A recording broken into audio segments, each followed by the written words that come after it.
Hello and welcome to Extra Milestone, the monthly spin-off series of the Cinemaholics podcast where we celebrate a noteworthy film anniversary.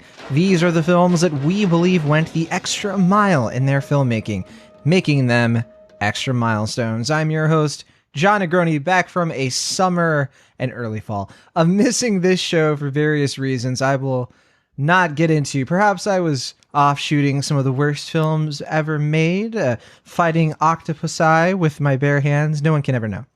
Of course. Oh my goodness, John. I'm not alone. I have my good friends here with me, my dope addicts, my misfit toys, both of whom have graciously allowed themselves to be baptized in our group effort to get this podcast made. First up, he is my usual co-host on the main show of Cinemaholics. Plus, he's a staff writer for Cinemaholics.com when he's not testing out coffins on Sunset Boulevard. It's Will Ashton. Hello, hello. I was going to say I hated doing the Bela Lugosi voice, but I'm like, I'm too tired. I won't do it. You're already in the coffin. Yeah, exactly. Next, he is our film history buff on the show. He's also a staff writer for Cinemaholics.com. And no, we did not discover his talents at a wrestling match. It's Sam Noland. That would be very bizarre if you did, because I don't know if you've seen me, John. You know what I look like. I would not make a very good wrestler. You're more like Peter Parker. Easily. You'd be like Tobey Maguire, Spider-Man, like wrestling. What are you doing up there? Yes. What does he say? That's like really. What is that? Did your husband make it for you, or what does he say? Yeah, there? I think he said boyfriend, but yeah. Boyfriend or husband? I forget. It was husband, I think. A husband? Okay. What a homophobic Spider-Man we used to right have. Off the bat. John, I want to point out the fact that not like 2 minutes ago, you literally said the word octopus eye. Well, what else was like? Let's not let that go unnoticed. So if you're wondering what I was laughing at, I couldn't believe my ears. Was I supposed to say octopuses? No, John, there's literally a word. What is it? I don't know. It's octopi. Octopi. Oh, yeah. Yeah, that's way better than what I... Octopi. Yeah, that sounds good. All right. So, as you can tell, I wasn't here the last two episodes. So, Will, please fill us in on last month's Extra Milestone. What did you and Sam talk about in the previous episode? Well, if I recall correctly, it was on the waterfront and Rear Window. Is that correct? It is correct. Yep. Mm-hmm. Yeah. And this month, we are talking about, you guessed it, Ed Wood from Tim Burton. Stay tuned toward the end of this episode to hear what we're considering for next month, November of 2019. And obviously, we're really excited to talk about Ed Wood. We're going to talk about some of the other films that it beat out in the Patreon polls. But first, if you're interested in being part of the show, helping us decide which films we cover for these film anniversary episodes, definitely go to patreon.com/cinemaholics, become a patron, and you'll be able to vote in our polls for that. We also, of course, take into account the comments on cinemaholics.com, so definitely check those out as well. It's always extremely helpful because we want to choose the films that our listeners want us here to talk about the most, and Ed Wood is such a fascinating choice. It beat out quite a lot of other films, as we'll talk about. I do want to bring up that this is our first episode tackling a film from the 1990s. So fitting that Ed Wood is that film, and obviously that's very exciting. This is not the first film, obviously, that we've talked about that is filmed in black and white, but this is our first biographical film or biopic. It's our first movie about movies, and I believe this is the first movie we're doing that takes place in... Wait, no, not in LA, because... in LA. Because for a second, I was like, well, did you guys talk about something between... Because On the Waterfront is New Jersey, right? Yeah, Hoboken. Yeah. Do the Right Thing is New York, and then Easy Rider is kind of like all around California, but I don't think they're ever in LA. They're actually they're from in the Southwest. We never see them there. Mm-hmm. That's right. Okay. Yeah. Well, I was going to say that I believe for you and me, John, this is the first movie we've done, Extra Milestone, that is younger than both of us. So. Oh, that's right. Yeah. So we were both alive when this movie came out. Still not the case for Sam. Sam, maybe one day we will talk about a film for Extra Milestone within your lifetime. However, this is another first, is that this is the first time that Will and I have seen the film already, but Sam has not. So we'll talk about that as well shortly. So quick overview of the show. If this is your first time listening to Extra Milestone, here's how we like to do things. We're going to talk about our first experience watching Ed Wood, which for Sam will be fairly recent. Then we're going to discuss the background information into what went into this film's development. We'll dive into the film's overall legacy, playing into, of course, why we're talking about it today. And all of this is going to be spoiler-free. If you've never seen Ed Wood, you can keep listening. We are not going to spoil a thing about the actual movie until you start hearing us go through the plot synopsis. We're going to do that after we talk about everything that I just brought up. But once we actually say, all right, here's what the film is actually about, we're going to start breaking down plot details. We're going to play clips. We're going to do all kinds of fun stuff like that. So you'll hear specific thoughts and takeaways from all parts of Ed Wood. When that happens, we'll warn you, of course, but just keep that in mind. And I would say, yeah, just maybe watch Ed Wood right now if you've got the time, because it's a 2-hour, 7-minute movie, and I think it's well worth your time. So, okay, let's get things started here. And we of course like to do a little in memoriam for the films that didn't make the cut. The films we could have discussed this month that we're celebrating their anniversaries. But, they lost out to Ed Wood in the polls. Sam Nolan, what were some of these films? I love that you're calling it an in memoriam. I've never considered that, because it's not like the movie still exists. They're all readily available. But I don't know, Sam. I think they stopped existing because we're not talking about them in Extra Milestone. The stakes are extremely high. I like your self-centered devotion towards film history as it relates to Extra Milestone. So I'm going to go along with it. These movies have all been eradicated from existence. So let's talk about them somewhat whimsically. So the other movies on the poll that all lost to Ed Wood, all 5 of these, going in order from release date, was Mr. Smith Goes to Washington, which is another Jimmy Stewart movie. So I don't know if the listeners could have stood another hour and a half of Will and I just talking in the voice. So yes, I'm not surprised that Rear Window, in case people didn't listen to that episode. I mean, I don't think I was there at the end of the last one, right? It was just Jimmy Stewart. Yeah, I think Jimmy Stewart came in, stabbed Will several times, and took over the microphone and was just there. I was humoring Jimmy, so if you can hear the pain in my trembling voice during that clip, that would be why. Oh boy, glad I could not be there, and I could just listen to it in hindsight. Yeah, but yeah, Mr. Smith Goes to Washington. It's a really important movie. It's one that is not talked about a lot by, like, air quote, mainstream audiences. So it would have been neat to talk about. It has this very interesting stance on politics and the role of the general public and how they can affect change and stuff like that. So it's really relevant. It's really good. It holds up tremendously for being 80 years old. So by all means, check that one out if you haven't already, even though we're not talking about it. Another one that we didn't get to talk about was the Texas Chainsaw Massacre, which would have been a lot of fun to do sort of a horror themed thing just in time for Halloween. It's one of the most iconic and well revered slashers of all time. And it's one that it's been a long time since I've seen, so it would have been cool to rewatch it. But yeah, that was not meant to be, I suppose. Another one on the poll was Sergio Leone's Once Upon a Time in America. We thought we'd give it one more go, one more shot to make it onto the Extra Milestone, which it's had like 3 chances to do at this point. And it was the only film out of all these to get 0 votes. Nobody was interested in a Sergio Leone film, which I'm kind of a little annoyed at, actually.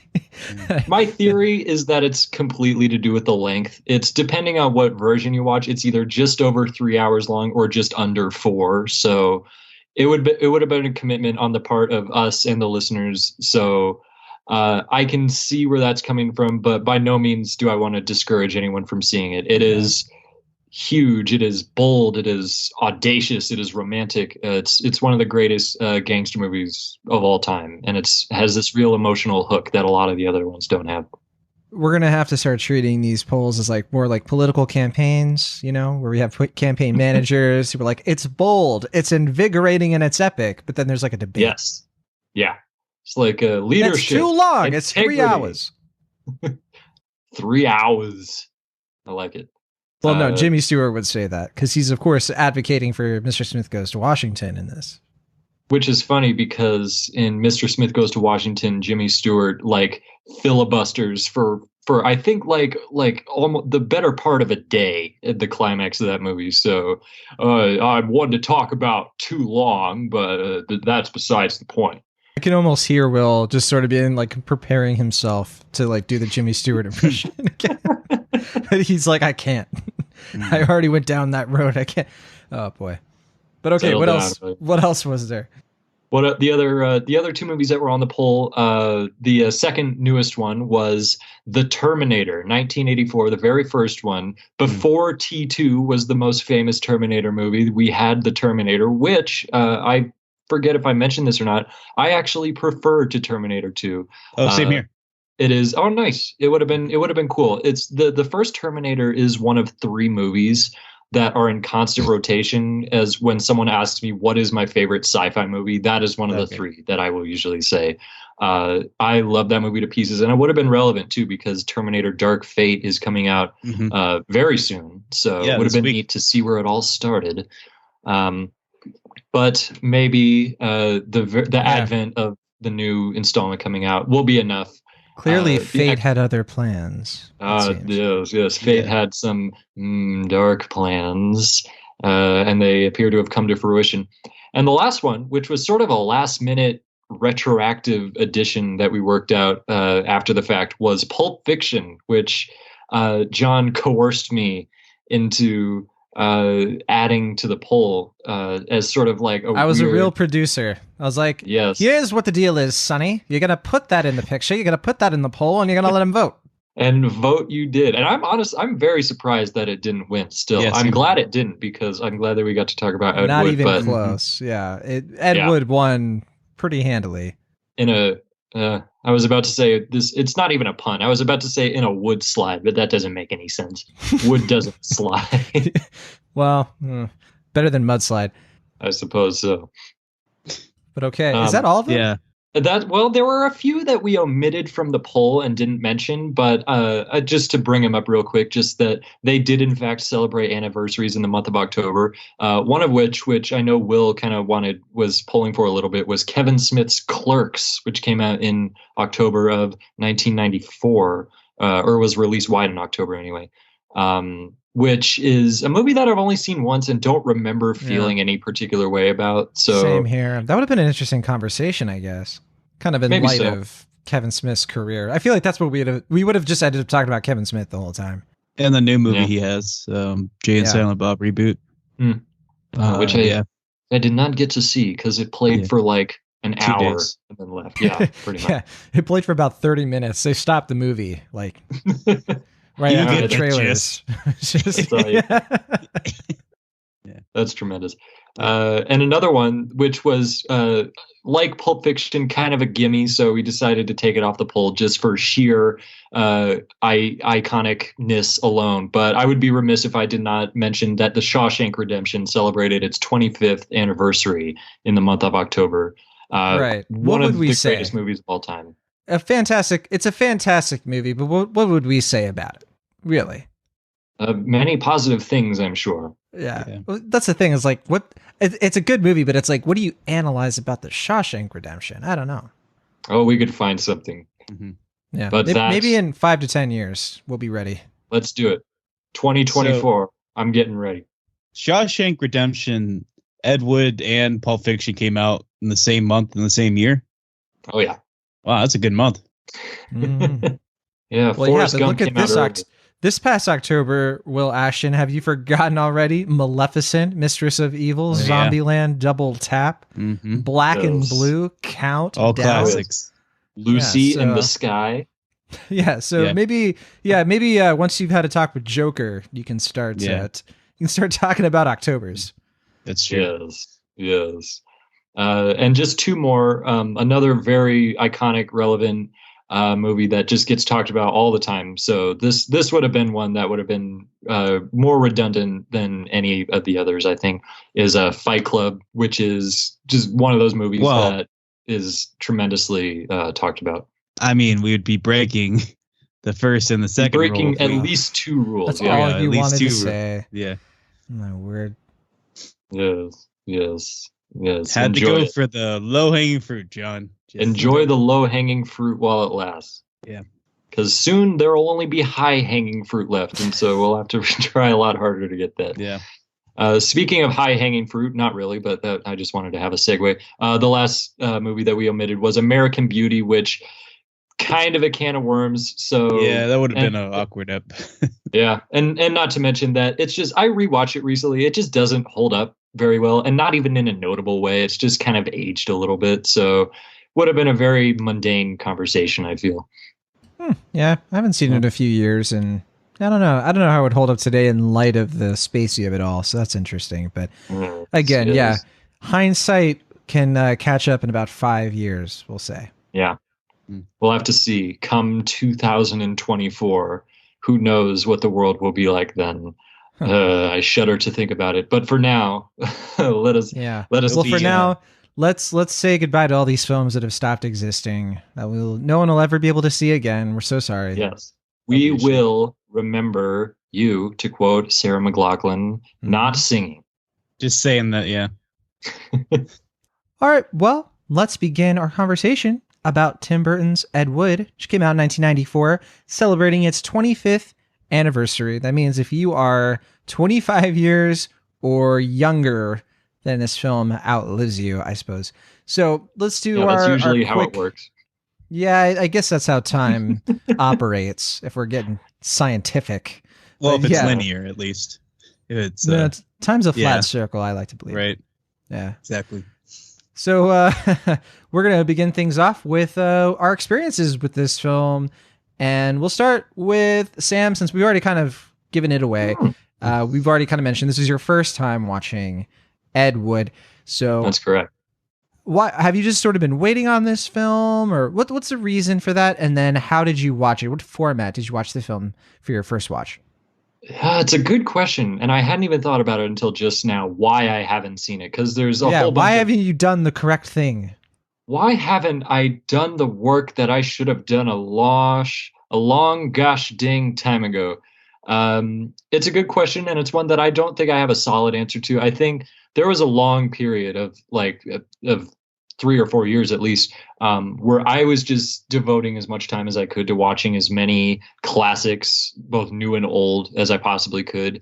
And for whatever reason, this one just never presented itself to me in a way that was serendipitous enough or meaningful enough that I ended up going through with it.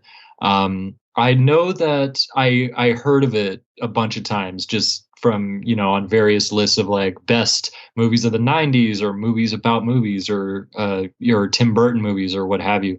And I happen to know that it is on Empire Magazine's top 500 movies of all time list, a list I'm very close to. I've memorized the whole thing. I know it is on there rather high at number 193, which is pretty dang high, all things considered, which is one spot higher than Bicycle Thieves at number 194, which is my favorite movie pretty much ever. So that was always very curious to me so it's better than Bicycle Thieves, eh? I'll be the judge of that, but I was never the judge of that. So I guess that is the end of that story. And then how did I watch it? This time was because it was selected for the Extra Milestone, and that was what it took to finally convince me to cross this off my cinematic bucket list. And I watched it on my streaming service of choice. I didn't have time to go to the library, so I watched it on Amazon Prime, which was just a tremendous experience, and Amazon never lets me down. Fantastic. Did it have the X-ray features for this one? Yes, but I decided not to use it, seeing as how this is my first time seeing the movie, and I felt like it might be a bit distracting. But maybe I should have, just to get a little insight. So I'll definitely keep that in mind for next time. Well, right. I was going to ask real quick: was this your only Tim Burton blind spot, or do you have a couple other ones besides this one? I have a few others. I've never seen Mars Attacks. Okay, that's fun. That's definitely inspired by this. Yeah, the success of this one. Yeah, his follow up to this film, and it's kind of the film, like, it was a bit of a disaster, and it's kind of the reason why the next few films from him are the way they are. I have a soft spot for it, but I think it's a disaster in the sense of like financially, but I Sure. think it's a lovable little misfit movie. it has probably my favorite ending of any Tim Burton movie, and I won't give it away, but it's just an absolutely ludicrous ending that I just love so much. Can I confess something to you guys Sure. before we start Do it. talking about Ed Wood stuff? Yeah, if you've not seen Edward Scissorhands, No, I've seen it. It's a Okay. Tim Burton thing, and I realized this when Right. I was like looking at, like when I was doing a little bit of research, when I was looking at this, and I was like, wait a minute, what's the first Tim Burton movie I saw at the movie theater? And so I gave it a lot of Planet of the thought, Apes. and it wasn't Planet of the Apes. It was Alice in Wonderland. Okay. What? Yeah, Alice in Wonderland. I mean, it made $1 billion, Like so a lot of 20 people years saw old. Okay, so here's the thing. I watched all of his movies at home. it. Yeah. No, I Like, mean, what I think that makes sense because it made like $1 billion, so a lot of people saw it, Yeah, including well, it was myself. I saw 2010. it. Here. Yeah. But by the time like 2010 rolled around, I was, old enough to go to the movies by myself and not, you know what I mean? And so like I Right. couldn't, like I wasn't old, like Pee-wee's Big Adventure. Okay, I wasn't born yet. Like Beetlejuice, I wasn't born yet. And then I was too young for the Batman movies. First Batman movie I saw in theaters was Batman and Robin. So too young for Ooh. Nightmare Before Christmas Chill. even. Well, Nightmare Before Christmas Yeah. was when he produced and direct, but yeah. I consider him kind of like the creative person behind that. It's movie, like even though he wasn't a director. Spielberg with Poltergeist. He's like, I guess, kind of, but not really the director. So I don't know. Yeah. But- And I just want to say, yeah. I know a lot of people would be like Big Fish or Charlie and the Chocolate Factory, Corpse Mhm. Bride. Yeah. I mean, I don't know. I just didn't watch those movies in the theater, and I'm pretty upset about it. But whatever. That's my confession. Charlie and the Chocolate Factory was the first Tim Burton film I saw in theaters. Okay, see there you go. That's not that bad, right? That's only like 5 years before Mhm. Alice in Wonderland. So all right. I mean, it was just because I couldn't see Big Fish in theaters at the Well, time same. because I was so excited about Big Fish. Yeah, which is a movie I love. I mean, I would definitely, if that's one of your same blind here. spots, Sam, I definitely recommend it. Which one? Big Big Fish. Fish. Oh yeah, I've seen it. I loved it. Okay, cool. I talked about it on Anyway That's All I Got last year. My dad, after months of pleading, finally convinced me to watch it. It was like, Sam, you'll love it, trust me. And I did. It was really awesome. Yeah. So what were the other blind spots besides Mars Attacks? Oh, a bunch of them. That's the first one. That's of like the 90s era. That's the only one I haven't seen, I think. Okay. And a whole bunch from the 2000s and 2010s. Okay. Come to think of it, I've never seen a Tim Burton movie in theaters on its initial release. I've seen the first two Batman movies in theaters, though, just this year, in fact, and that was awesome. So Nice. I'm envious who you got knows to what my see. first will be. I'm envious you got to see Batman Returns in theaters because that's a one I want to see in theaters someday. Oh, It was cool. Must have been amazing. Yeah, and I remember watching Miss Peregrine's Home for Kids, whatever that was called. Yeah. Peculiar Peculiar Children. Children. Yeah. But, oh, that wasn't the last one I saw in theaters because Dumbo. Duh. Oh wait, I have. I'm stupid. Yeah, I did see Dumbo in theaters. Yep. So that Okay. that will forever be my first Tim Burton movie in theaters. Yeah. So I don't know if I've mentioned this yet, but like I am a genuine, non-ironic fan of Tim Burton. course. Like I get that he's like not super trendy and that he relies a lot on kind of cliches and that not all of his films are winners, but when I think he makes a good film, I think he really knocks it out of the park more often than not. There's only 3 of his I don't like, and I think most of them have come out in this millennium. Actually, I think all the ones I don't like are from this millennium. So I can let you guys guess which right. ones what they are. I mean, one's pretty. Planet of the Apes, Yeah, that's pretty Yeah. easy. Chocolate Factory. No, I like Chocolate Factory fine. Corpse You're Bride? kidding. No, I like Corpse Bride. Sweeney Todd. No, I like Sweet Todd a lot. Oh, I don't like that one. Sleepy Hollow was 90s, right? Dark Yeah, Shadows? Sleepy Hollow's okay.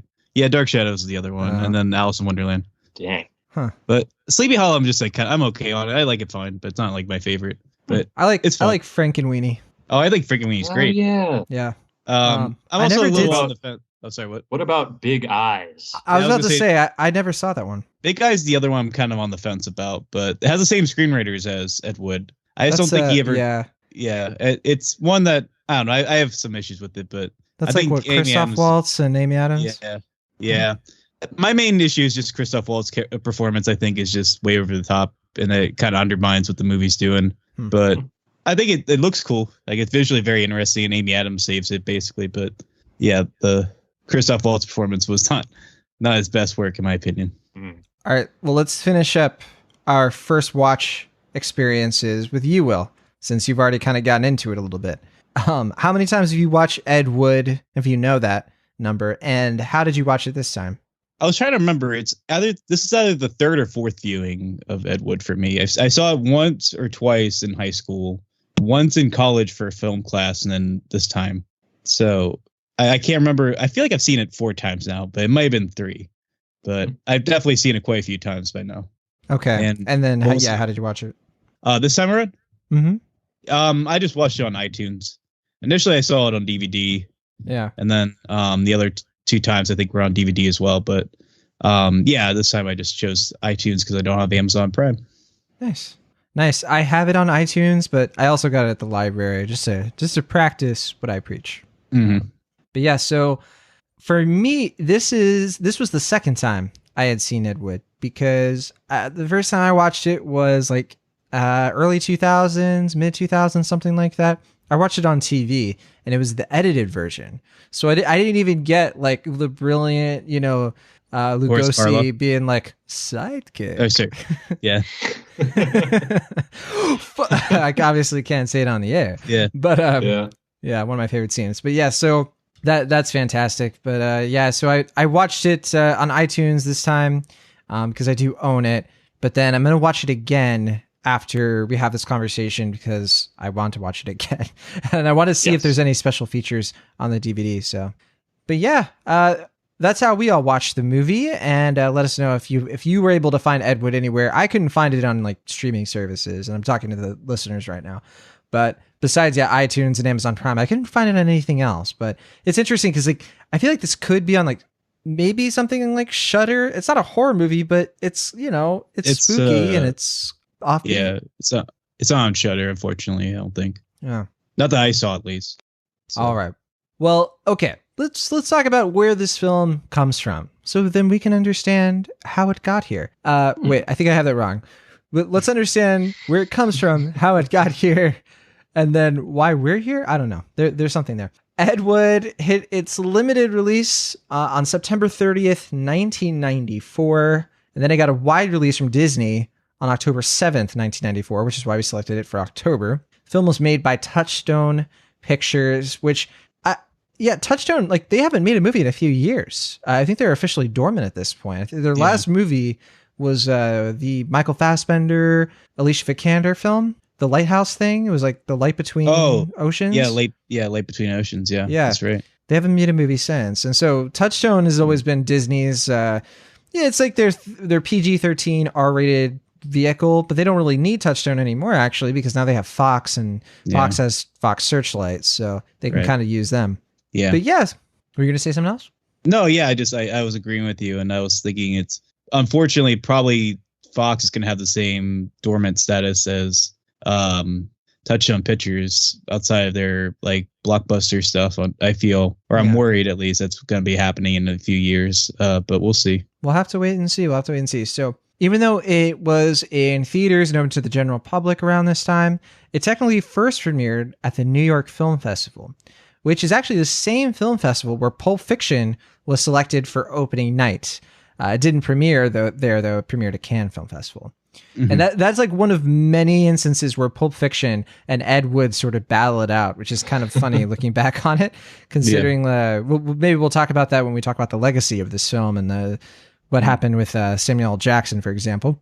So Ed Wood had kind of a high budget for the time, $18 million, which I don't know. Like I looked at that and I was like, wow, that's kind of like what movies of this scope, that's more than what a lot of them would be made for today. Like a lot of films like Ed Wood, like a black and white kind of artsy film. It's like a biopic and not like a flashy biopic. Like usually that would be within the range of like 10 to $15 million in 2019. So like for 1994, I don't know. Does that seem high to you, Will? Or am I not taking into account something like Bohemian Rhapsody had a bigger budget? I don't know. Maybe. I guess I chalk it up mostly to Tim Burton. I think by this point was obviously doing like Batman and Beetlejuice and all these pretty well-known films, including Edward Scissorhands as well. So I feel like he had enough clout and enough of an audience to prove to some investors that they could take a risk with this and sell a movie on his name. So that's not shocking to me. Well, what I read was that Disney gave him 18 million. Like, it wasn't that he demanded it or that it, right. Like, apparently Disney was just sort of like, is this what you need? Okay. It was like a blank check they wrote for him, which is, I don't know, it's just kind of strange to me, but you're right. He did have a lot of cachet at the time. And I'm curious about this. Well, maybe we can talk about this more when we're discussing the actual film. But I am curious, like, why do we think it costs so much? Do we think it was because the actors? Because Tim Burton didn't take a salary for this film. He didn't make any money off of it. I would say it's probably more the production design. The set design. Set design. It is pretty elaborate, yeah. And there's like at least like, I mean, like I'd say like at least 5 or 6 different locations that are used. And I mean, I don't know. I could see. I mean, it makes sense. Like, it's not out of the question for the movie to cost $18 million. Yeah, I guess I could see it. The cars themselves probably cost a lot to secure. Yeah, it's a pretty big cast too. Yeah, like it's a pretty big. It's a pretty neat cast. I just put it into a inflation calculator just to give us an idea of kind of what it would look like today. So in 2019, that's like just over $31 million. So. Certainly more than it would be now. But yeah, the cast is pretty intense. It's got like a lot of recognizable actors that are still working today, like Bill Murray and Patricia Arquette. I think part of that budget was because of the very elaborate wardrobe and makeup effects, specifically on Martin Landau, Oscar-winning makeup effects, and rightfully so. Mm-hmm. Yes, we may talk about that soon. So, okay, let's talk about the story behind Ed Wood. We mentioned this is a biographical film. It is about a real person, Edward D. Wood Jr., I think is saying that right. He was an actual filmmaker in the 1950s. This is the movie about his life. And the idea to make a movie about Ed Wood, who is kind of notoriously known as like one of the worst directors of all time. He was kind of, his movie Plan 9 from Outer Space, which is featured in this movie, was decided upon as the worst movie ever made by a couple of film critics in the 1980s. I think Michael Medved put it as the worst film ever made in his book, The Golden Turkeys. Do I have that right? Yeah, I think so. Yeah, I mean, this is a call to comparison that is overused, but it's pretty sincere at this point. Like, it was basically The Room of the 80s, like, without question. Like, that's what it was. Like, that's how it was perceived at the time. Yeah, which is why I remember when Disaster Artist came out a few years ago. We meant, I don't know if we talked about it on the show, but obviously maybe we did. The comparisons to Ed Wood are pretty obvious between that, and Disaster Artist was clearly inspired by that kind of format. But in 1993, it was a very original idea to make a movie like this. The idea came from 2 screenwriters, the screenwriters of Problem Child and Problem Child 2, funny enough. Scott Alexander and Lara Karaszewski, who these guys, they've gone on to make a lot of like really great stuff, like including like good TV and you were going to say? No, I was just going to say, I mean, most recently they just did Dolomite Is My Name, which is another biopic in the same vein. Yeah, I was talking about last week on Cinemaholics. That's right. So at first, they wanted to make a documentary about Ed Wood's life. And actually is a documentary out there. I watched it. It's kind of insane. It's called Ed Wood Look Back in Angora, I think. And so they were going to make a documentary, but then they pivoted to making a narrative film about Ed Wood instead, because they essentially figured like no one would really care. Like, I think at the time, this is what I've read into some of their statements on this. And they said, I think what they were trying to say was like, at the time, documentaries took themselves a bit too seriously for this sort of topic, at least the successful ones. And there's something to be said about how in the early 90s, the idea of like a cult film still wasn't in like the mainstream consciousness. This was like way before like Mystery Science Theater, for example, which is funny enough. That's the first time I ever watched Plan 9 from Outer Space, or the only time I ever saw it was through Mystery Science Theater. I've never actually like watched it front to back. Right. That kind of came on later. Yeah, I was going to ask if you guys had seen either Plan 9 from Outer Space or Glenda or Bride of the Monster. I was curious if you had seen them. Yes, indeed. In fact, you've seen them all? I've seen all 3 of them. That's what I've been doing the past couple of days. As I realized these are the 3 movies most relevant to Ed Wood, the movie. So I'm going to watch them all. I watch them in release order. I'm going to tell you something. I bet you had to skip Jailbait, huh? Yeah, I thought about it, but I realized that they don't address it in the movie, and Yeah. Which I think is kind I of weird, but frankly just didn't have time. It is weird, isn't it? But it's a long movie already, so I imagine they just did it for efficiency's sake. Mhm. And I think it worked fine without it. But Right. regardless, yeah, I did get all three of those out, and I watched them before Ed Wood just so I could watch them as movies without knowing like a whole lot of behind the scenes stuff. And I'm going to say this right now. None of them are that bad. None of them are even close to any of the worst movies I've ever. Yeah. I mean, the work Plan 9 is the worst one, and it's just kind of a lame, goofy sci-fi movie. So I mean, they made it in like 5 days. I mean, yeah. like, I was going to say unbelievable. I thought I haven't seen Glenn or Glinda, but I have seen Bride of the Monster, and I have seen Plan 9 from Outer Space. I was actually going to say, I thought Bride of the Monster was like a little worse than Plan 9 from Outer Space, because like I felt like Plan 9 from Outer Space is still like kind of a fun romp. Like it's like I like ironically and not like there's like some scenes of it that are like kind of tongue in cheek that are like intentionally kind of enjoyable, but it's like obviously like a very bad film altogether. But like Bride of the Monster, like it gets kind of dull in certain parts if I remember correctly. It's been a while since I've seen it. Like it's like in high school, but like I remember like Plan 9 from Outer Space kind of moves at a better pace and clip than Bride of the Monster did. But you've seen it sooner than I did, so I don't know if that's true or not. They're not far apart by any means. So I don't I don't see this as some sort of outlandish discrepancy that you're making. Right. Yeah, it's a pick your poison, and it is certainly poison. These movies are not good. They're just, at the end of the day, they're kind of incompetent. And just especially knowing like what I've learned from the movie and from the research, I'm like, yeah, there's a reason this just frankly doesn't work. But Glenn or Glenda is like sort of radically ahead of its time, not necessarily in like, being good or enlightening or anything, but just the fact that it's willing to address these specific issues that we'll get into a little bit later. And I was going to mention, right, because it was made in 1953, a few years before Some Like It Hot, which the film we talked about this past year actually like wasn't even about transvestites, but it was like the comedic take on men dressing up as women, right? Yeah, nobody's perfect, John. Don't you forget. And there's even a foreword at the beginning of Glenn or Glenda, just saying essentially like, "Hey, listen, this is a real thing going on in the world, and it's for whatever narrative effectiveness we're risking. We're putting it out there exactly as this exists, because we want to get the word out, basically, because." This is happening, and it's time that we acknowledge it. And I'm like, dang, for 1954, that's not too shabby. And a lot of the stuff in it is actually really sensitive and effective and kind of spot on about a lot of the stuff. A lot of it also gets radically wrong. I was going to say, because I haven't seen the whole movie, but I do know that they kind of, there's a little bit of a defensiveness of like, it's not wrong as long as you're straight. Like, that's kind of a glaring.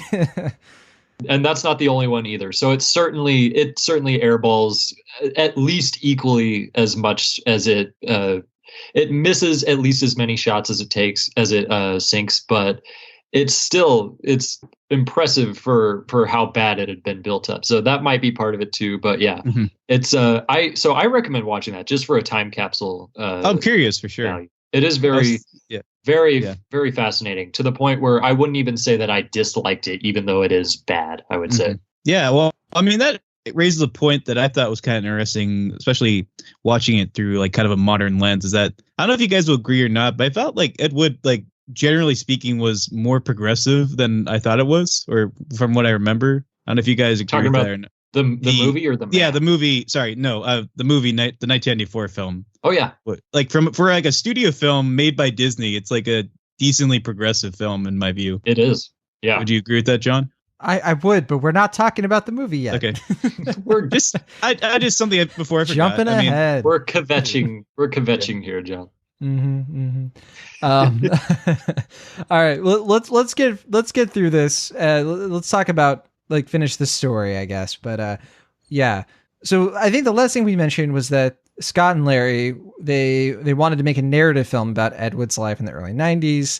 And they decided to pitch their idea along with a 10-page treatment to Michael Lehman, who's probably best known for directing Heathers in 1988. He's still working today on TV, and he's done a lot of really great things since then. But he actually went to USC along with Scott and Larry. That's how they knew each other. And at the time, Lehman had just made Hudson Hawk, which I don't know what you guys think of that film. Very strange, weird film, but obviously I think strange in a very interesting way. Oh, I hope. I think strange in a bad way. I couldn't get on board with that one. Oh, I see. I know that it's not for everyone. I'll put it that way. But yeah. Anyway, so Lehman, he loved the idea of making an Ed Wood movie so much that he actually pitched the treatment that the writers gave him to Denise Denovi, who had worked a lot with Tim Burton. She had also been his producer on Heathers with Lehman. And it was through her that they basically arranged for Tim Burton to come on as producer of Ed Wood.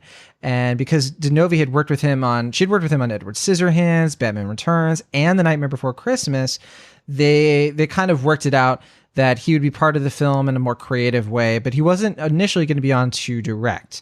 The initial deal was for Lehman to direct, Scott and Larry were going to write it, and Burton and Denovi were going to be producers. But then that all changed when Tim Burton decided he wanted to direct the film after all, and there were several reasons for this. So I had to do a lot of research because there are some conflicting accounts, but this is the best I could find based on his own statements and the kind of trail of information here. So first of all, it's pretty obvious that Tim Burton, if you take a look at his life and you take a look at his legacy, he is a pretty big fan of Ed Wood.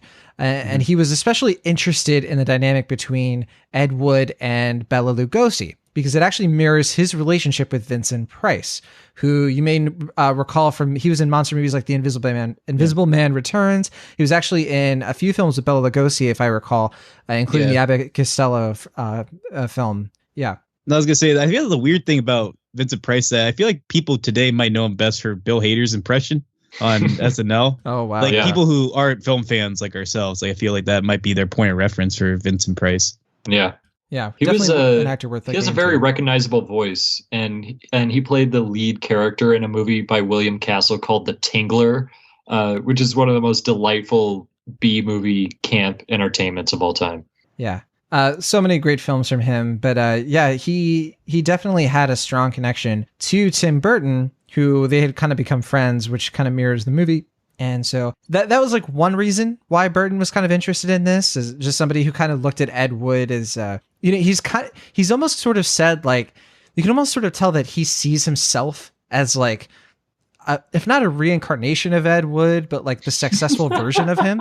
Because seriously, if you look at his career, it's full of it's huge swings. And I think Ed Wood just never quite found his niche, or maybe he was just, like you were saying, Will, like too ahead of his time for people to like be fully on board with his ideas, for things to be properly filmed and all of that. He had his like flaws, obviously, but I think part of the reason he made his films so quickly, part of the reason they were incompetent, as you said, Sam, is because he didn't have money. And so he had to shoot everything so fast, and he didn't have time to do a lot of takes.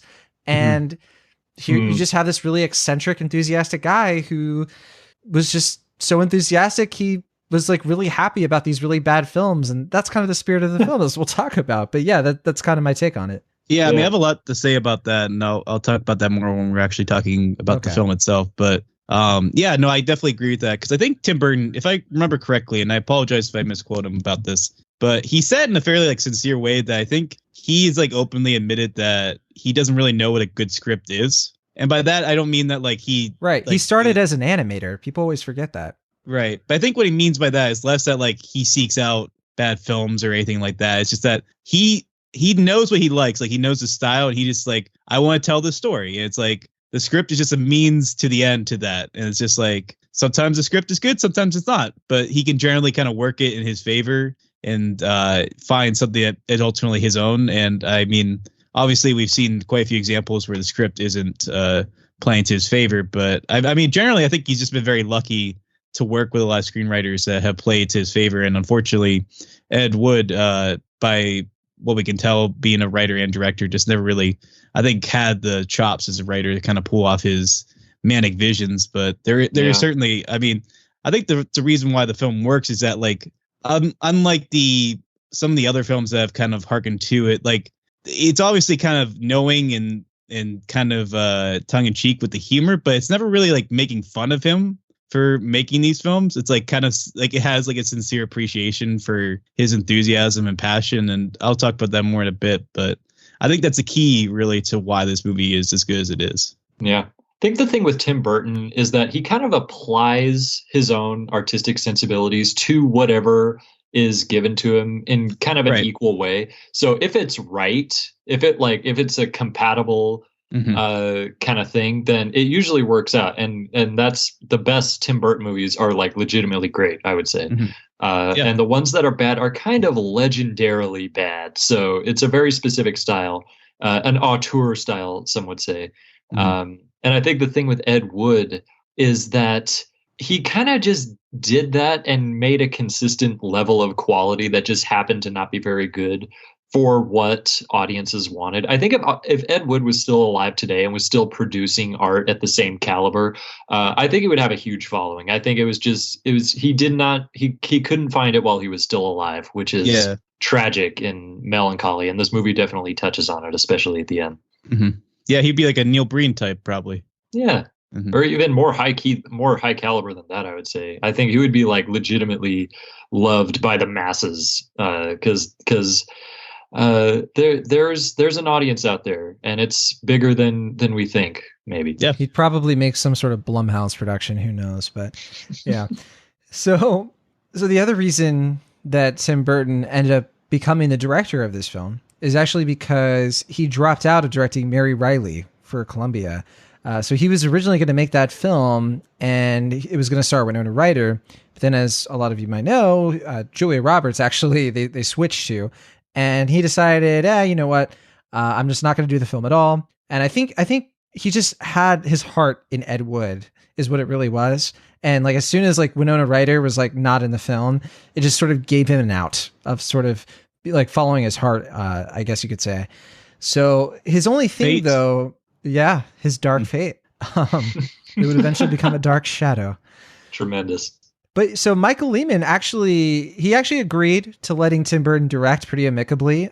They wanted to make the film pretty quickly anyway, and Lehman had to finish his work on Airheads, which came out that same year. And I know, classic. Kind of funny what he passed up there, but. Well, and you know, we'll talk about it, but it sounded like as if like he passed up on a big moneymaker of a film. But so Michael Lehman, though, he's still executive producer. You see his credit at the beginning of the film. I mean, I'm pretty sure in his heart he probably knew that Tim Burton would give it a bigger audience and a bigger budget than he probably could have. So I don't know. I mean, I don't know what his thought process was, but I would hope that would be what he was thinking. As like it was probably better for the film's legacy that it could attract a talent as big as Tim Burton and win an audience as it has. I totally agree with that. So the film was made, or they started production 6 weeks later. Scott and Larry gave their first draft of the script to Tim Burton, and he actually agreed to direct the film on the spot without any changes or rewrites to the script. It was like the first take, almost like he was following the creativity of Ed Wood. Yeah. And as I kind of alluded to, Ed Wood was actually going to be made by Columbia at first, but Tim Burton had this insistence on making the film in black and white, which I think is probably the most important creative decision he could have advocated for, because I just do not think this movie would have worked otherwise. Especially, it was probably best remembered for Martin Landau's makeup and cosmetics. And I think that was one of the biggest things about it was the mystique of this movie and the time period it's representing would have fallen completely apart, and it would have just looked just completely shoddy, honestly, if they had to show it in color. And so he pushed back against Columbia. They reacted by putting the film on turnaround, which basically just means they created a bidding war and just wanted to get the movie off their hands. And Disney eventually scooped it up, even though I know 20th Century Fox was interested, but Disney got a hold of it. Touchstone ended up becoming the production company. And part of how this all went down is like Burton didn't accept a salary. He didn't get any payment. He didn't make anything off of this movie. And so they started shooting August of 1993, almost a year before the movie would come out. And they wrapped after just 72 days. So kind of an average production time for shooting it. That's actually a little longer than your average production. Yeah, I was thinking like between, I was thinking it was usually between like 30 to 90 days. So, but if you really average it out, it's probably a little bit, yeah. I was gonna say like 30 to 60 seems like your average, like for like kind of like smaller to mid-budget film. That's about like obviously like a blockbuster is like 6 months, but yeah, this would, for something like this, that's kind of long for your typical production. Okay, last thing I do want to point out, the score, the lovely score, which you heard at the beginning, was originally going to be composed by Danny Elfman, who had worked with Tim Burton plenty of times, of course, and most recently on The Nightmare Before Christmas. But, you know, the two of them had kind of there had been some tension between them on that project, actually. So Burton actually went with Howard Shore for this film. He would go on to make other films with Danny Elfman, I believe, right? And for this case, Howard Shore ended up becoming the composer, and I think it works out pretty well. I think it's a fantastic soundtrack. All's well that ends well. Mm-hmm. Yeah. For a second, I was looking, I was like, wait a minute. All's well. Is there somebody in here? All's will that ends will? All's William. Yes. Yeah. Very nice. Very nice. All right. Let's talk about the legacy of this film. Why is it an extra milestone? We'll talk about how it went the extra mile in its filmmaking, but how is it received by critics, audiences? Well, Ashton, I think you've got the goods for us. Hopefully, yeah. So generally when it came out, it got a pretty warm response, but I think the critical and commercial response has been a little warmer as time progressed. Mainly, I think because the movie itself wasn't really a hit, to say the least. It earned about 5.8 million domestically, which is about, as we said, if the budget was 18 million, not accounting promotions or anything in terms of the additional costs. That's a pretty sizable flop, especially for Tim Burton at this time. And it was only released in North America, so there was no international box office to boost up the cost. So not his worst flop though. I think Mars Attacks was worse. If you compare. Right, but that was after this. So yeah, it was at the time. I think that was probably one of his. If it wasn't his most sizable flop, it was probably pretty close to it. And then also its release was kind of muted. I think that's another reason why it kind of took a little bit for it to kind of earn the critical response and the praise that it has gotten, because the DVD itself wasn't released until 2004 due to legal issues. John, do you know exactly what those legal issues were? It's kind of complicated, and the research I was looking into it has something to do with just the fact that they couldn't seem to find a way to like edit out these things so there's this like weird thing that was put into it. And there was like a featurette featuring like transvestites, but it didn't relate to Ed Wood or the people in Ed Wood. So they eventually removed it. But there's some sort of like hidden legal reason that was never really revealed for it, and so that's why it didn't come out on DVD until like a year or a decade after this movie came out. Very strange. Yeah, that is strange. Yeah, but also the Blu-ray came out a little sooner than that in 2012. But once it did come out on Blu-ray, obviously I think that was when the buildup was kind of crescendoing, because it earned over $90,000 on its first week, which is definitely for a Blu-ray release of a movie that at that point was just about 20 years old. That's pretty impressive for especially a film that was not quite a commercial success upon its release. And I was wondering about that. I was like, because I was looking at this and I was like, why wasn't this film financially successful?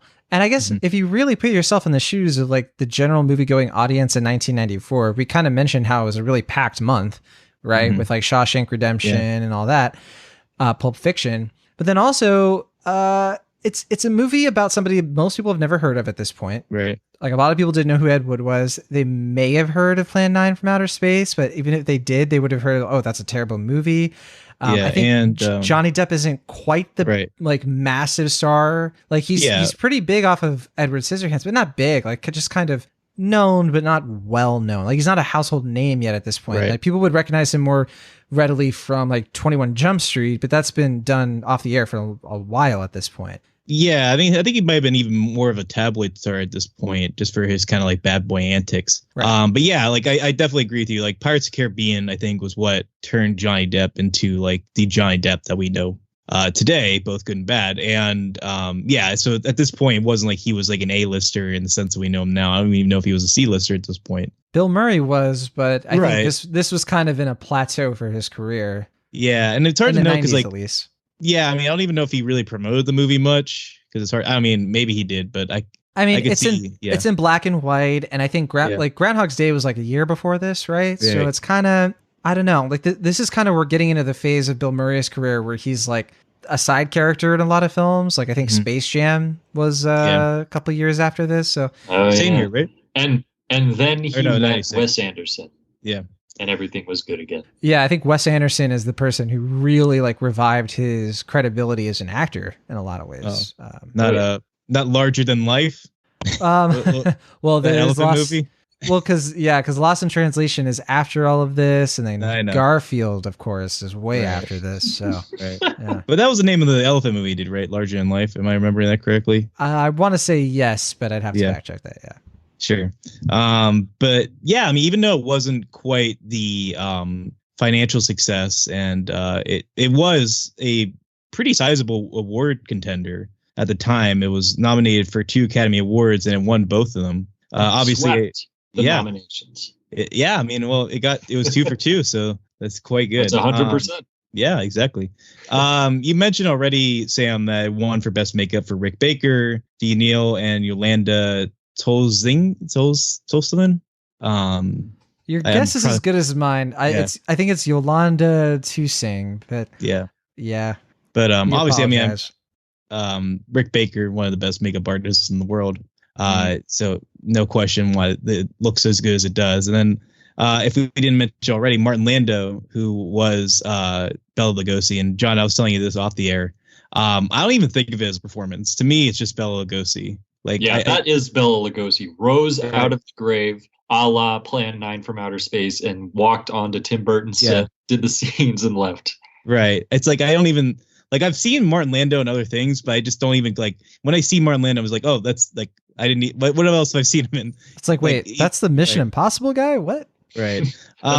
He's in Misdemeanors guy. Yeah. So I don't know off the top of my head who he was up against. Especially in 1994, or I guess this would be 95, but for films in 1984. That would be Samuel L. Jackson, who to this day has like a major beef with not winning this Oscar for his role in Pulp Fiction. Right. And then Morgan Freeman, I guess, for Shawshank, or was he a lead? I think he was nominated as well. And I think he was obviously a front runner. Right. Yeah. I mean, it's pretty shocking that Martin Landau won, but it was partly because it was not just a great performance, but it was also kind of a lifetime achievement award in some ways. Oh, for sure. Yeah.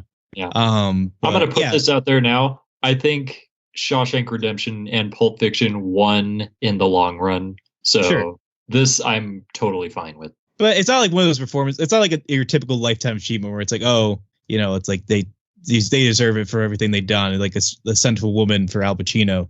Yeah. It's like I genuinely think this is a fantastic performance that same here is as good, if not better, than what also was nominated. So he could have won this regardless, and it would have been like it wouldn't have been accused of being a gimme. Right. Yeah, for sure. But it's just because like it was such a stacked year. Like that was such an amazing year for cinema and what was nominated. It is amazing that he did win this, considering that the film itself was a pretty minor success, only really critical. But also, he also won the Golden Globe. And then, as we were kind of alluding to already, its status as like a classic or an extra milestone film, it's kind of in a precarious place as far as how we have it in here, because still up for debate. I guess so. It's just a film that it's kind of still like earning its credibility, I guess, as the years go on, or it's still kind of finding its audience and still kind of becoming the classic that we perceive it, or at least I perceive it as. And it's because like I think of the films we've talked about in these past 8 episodes, it's pretty easy to imagine this is the one that probably is either the least seen or the least known, just because even though everyone involved is fairly famous and well known, it's not the film that's often readily discussed. It's also the film that, generally speaking, when I talk to people and they're like, oh, I don't really like Tim Burton, like they talk about like Alice in Wonderland and Charlie and the Chocolate Factory and stuff. I'm like, well, watch Ed Wood. And if you don't like that movie, then it's like you can say whatever you want about Tim Burton, but it's always like fallback one where it's like, if you see no other film from Tim Burton, I would definitely recommend Ed Wood, because not only do I think it is quite possibly his best film, it's also weirdly unlike any other of his other films, but also at the same time a complete Tim Burton project. And I just think it's pretty fascinating. If I don't think I've talked to anyone who's outright disliked it, so I'm very curious to see where you stand, Sam. I'm pretty sure you like it now. But yeah.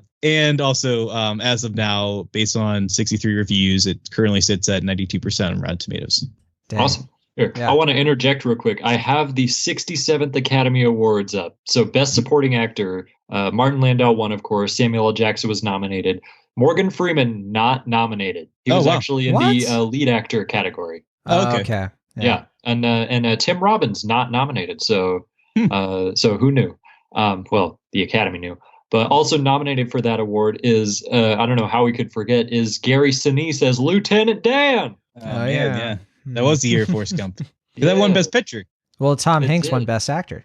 Yeah, that's true. Yes. It's funny how that works. And the other two were Paul Schofield as Mark Van Doren in Quiz Show, one of the other Best Picture nominees. Okay. And Chaz Palminteri in Bullets Over Broadway as Cheech. He is very good in Bullets Over Broadway. Oh, yeah. I don't know how. I don't know if he deserves it over some of the other people that year, but I thought he was fantastic in that. Even just going through all that, though, I'm glad between Forrest Gump and Forrest all Grump. of these Forrest Grump, that grumpy cat, grumpy. Hanks. I'm not in the mood today. Out of all of those films, I'm glad Ed Wood is the 1994 film we landed on for this year. Yes. But all right, that is the legacy of Ed Wood. A lot to get into. We have to talk about this film. I was going to say, I can talk more about the legacy of the filmmaker herself after we talk about the film, because I imagine it kind of touches on some of the spoilers that we've been avoiding. So I guess stay tuned for that. Yeah, well, we're about to get started with those spoilers. From this point forward, we are going to talk about the plot of Ed Wood, and nothing is off limits. We might mention the ending. We might mention Ed Wood's real life if you don't want to be spoiled on that sort of thing. So at this point, this is your chance to stop listening and watch Ed Wood before you finish the rest of this episode. We'll see you back here in... Oh, hey, welcome back. That was so fast.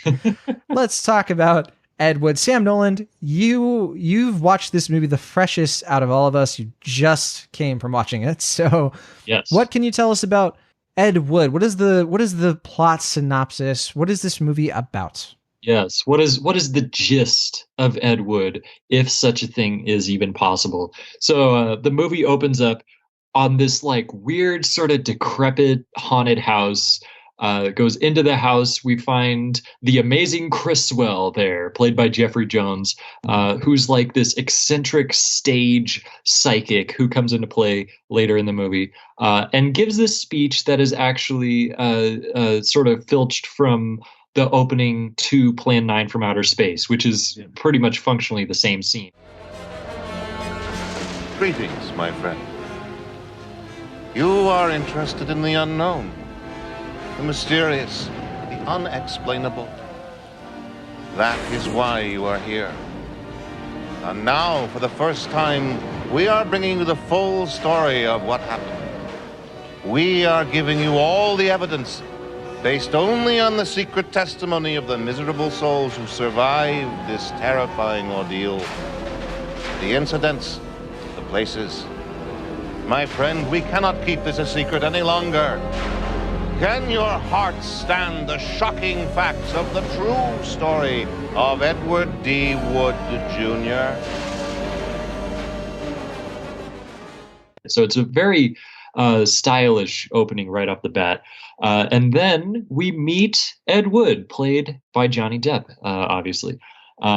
Ed Wood, who is sort of struggling to get into the pictures, as they say, can't get a movie funded, just can't seem to figure out what that special X factor is to become a director, and it certainly isn't for lack of trying, because he works on the Paramount lot, or near it at least, as like a stagehand of some sort, and eventually what happens is that a news story comes out about a person who was born a man, assigned male at birth, named Christine Jorgensen, who was the first person, according to my research at least, to become widely known for having sex reassignment surgery.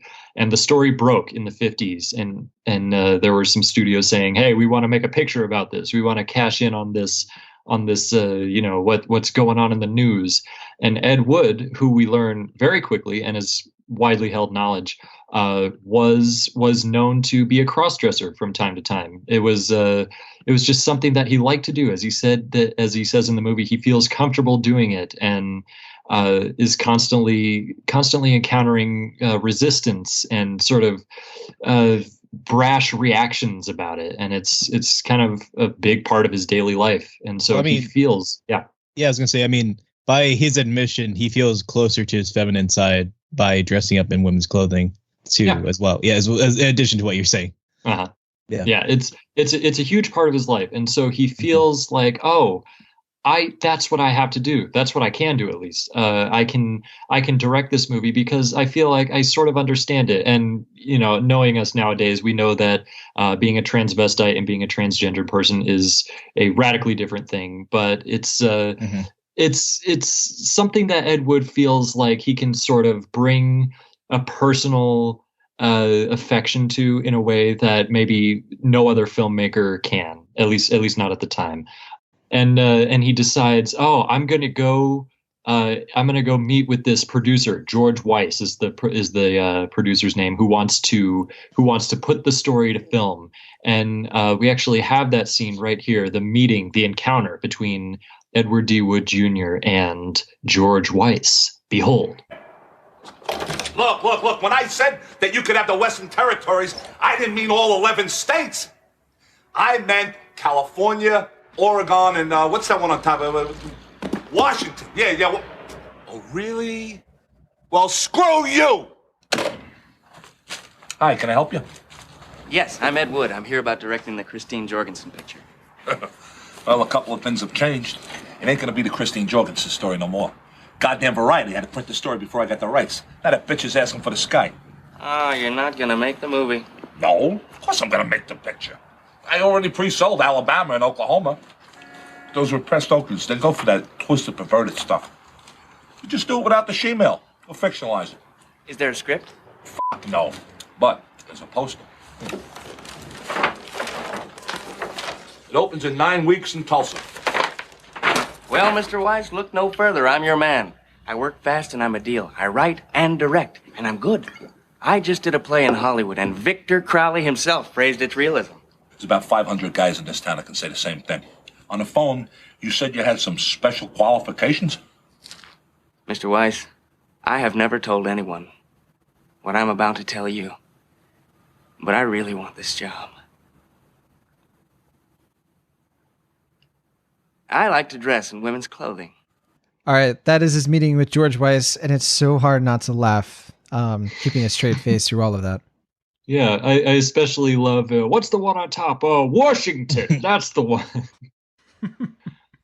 Yeah, it's one thing I love about this movie is, and I'm sort of jumping ahead here, but is the way it has like this almost comically efficient exposition.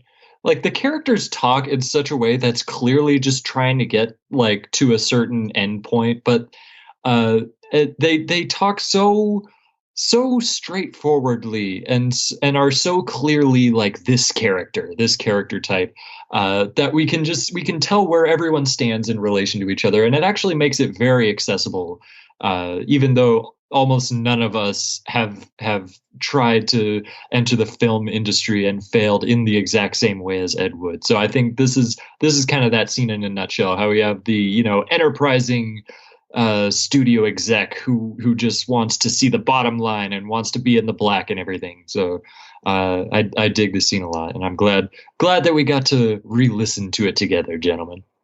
Mm-hmm. Yeah, and so Ed Wood is sort of trying to figure it out, but just can't convince George Weiss to let him make the movie, and so sort of sulks away. And then on the way back to wherever he happens to be going, he passes by a store, and this is one of my favorite things. I laugh for like 10 solid minutes, where famous, iconic 1930s and 40s film star Bela Lugosi, most famous for playing Count Dracula on several occasions, and starring in many of the Universal monster movies, is literally picking out a coffin because, and I quote, "I expect to be dying soon." Yeah, it's the most uncomfortable coffin he's ever been in. Mm-hmm. Yeah, like who goes out and just casually buys a coffin when they're not a character in a movie who's a washed up actor? Like that, Yeah. it's just so obvious to me. It seems so obvious, but only Tim Burton is able to get it across in that way. And we're introduced to Martin Landau, who is just crushing this role more than I could ever hope to crush anything. Yeah, I mean, I was gonna say, I mean, not only is it, I think, a credit to the screenplay and Tim Burton, but I mean, mainly I think it's Landau that sells this. Like, I honestly don't know who else would have been picked to play the part, but I just can't see anyone else playing Bela Lugosi. And to me, like, as much as I love the movie leading up to this is when I think it truly becomes a great film. Like the scene when they first interact and when they finally foster the kind of father and son dynamic that they have throughout the film. That's when I think the film really becomes the masterpiece I consider it to be. It's the heart of the film. It really is. It really what separates it. Mm-hmm. Yeah.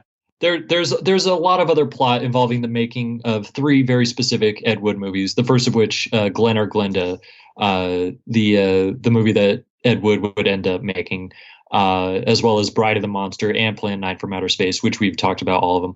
Mm-hmm. But really what the movie is that relationship, because basically what the deal is that Ed Wood, who ends up finding not necessarily success, but a means to do what he feels that he's meant to do, which is to make movies and to work with actors and to try to change lives in a way that is just downright whimsical and becomes truly infectious and powerful by the end, especially when we find out how Ed Wood's life continued after the movie ends. We see Ed Wood basically on the rise in some way that might just be mental or maybe is actually genuine success. Ed Wood's on the rise and Bela Lugosi is lower than ever before. And this is not an exaggeration at all, because Bela Lugosi is a Hungarian American actor, has a very distinct, recognizable accent. The cliched Dracula, "I want to suck your blood," that is, it came directly from Bela Lugosi. Like that is, that did not exist before Dracula in 1931. And Dracula's never been looked at the same since. And that's still kind of the caricature. Like you watch the Hotel Transylvania movies, Adam Sandler's clearly doing like a Bela Lugosi thing with the Dracula character. Right, because it's the most iconic. Yeah, by a long shot. I can't even, I'm trying to think what's the second most iconic Dracula caricature, and I got nothing. You said Adam Sandler, so... Yeah, but that's the same deal. You know what I'm saying? Like it's the same kind of Dracula. Like what I'm trying to think, what other interpretations of Count Dracula have there been? I haven't seen the Coppola movie. It was De Niro who did that, right? Well, I think it might be. Is it him? Because I thought De Niro did Frankenstein in Kenneth Branagh's film. I'm mixing up a few monster remakes, but regardless, the point is that Bela Lugosi had this smash hit like right at the beginning of his career, or towards the beginning anyway. I was gonna say the only other one I was gonna say was Christopher Lee is probably the other Dracula. Oh, yes, I feel like an idiot for forgetting that. Yeah, of course, Christopher Lee. But yeah, it's still a distant second to Bela Lugosi's Hungarian, very, very sultry, very alluring interpretation of Dracula. Also, and because of that. Oh, go ahead. Yeah. No. I was just gonna say, when you mentioned how Lugosi is kind of on the fall, and then Ed Wood is on the rise. I guess you could say this is their Star is Born. That's Oh, yeah, I the guess untitled so. Star is Born remake. I just want to take another look at you. Ah.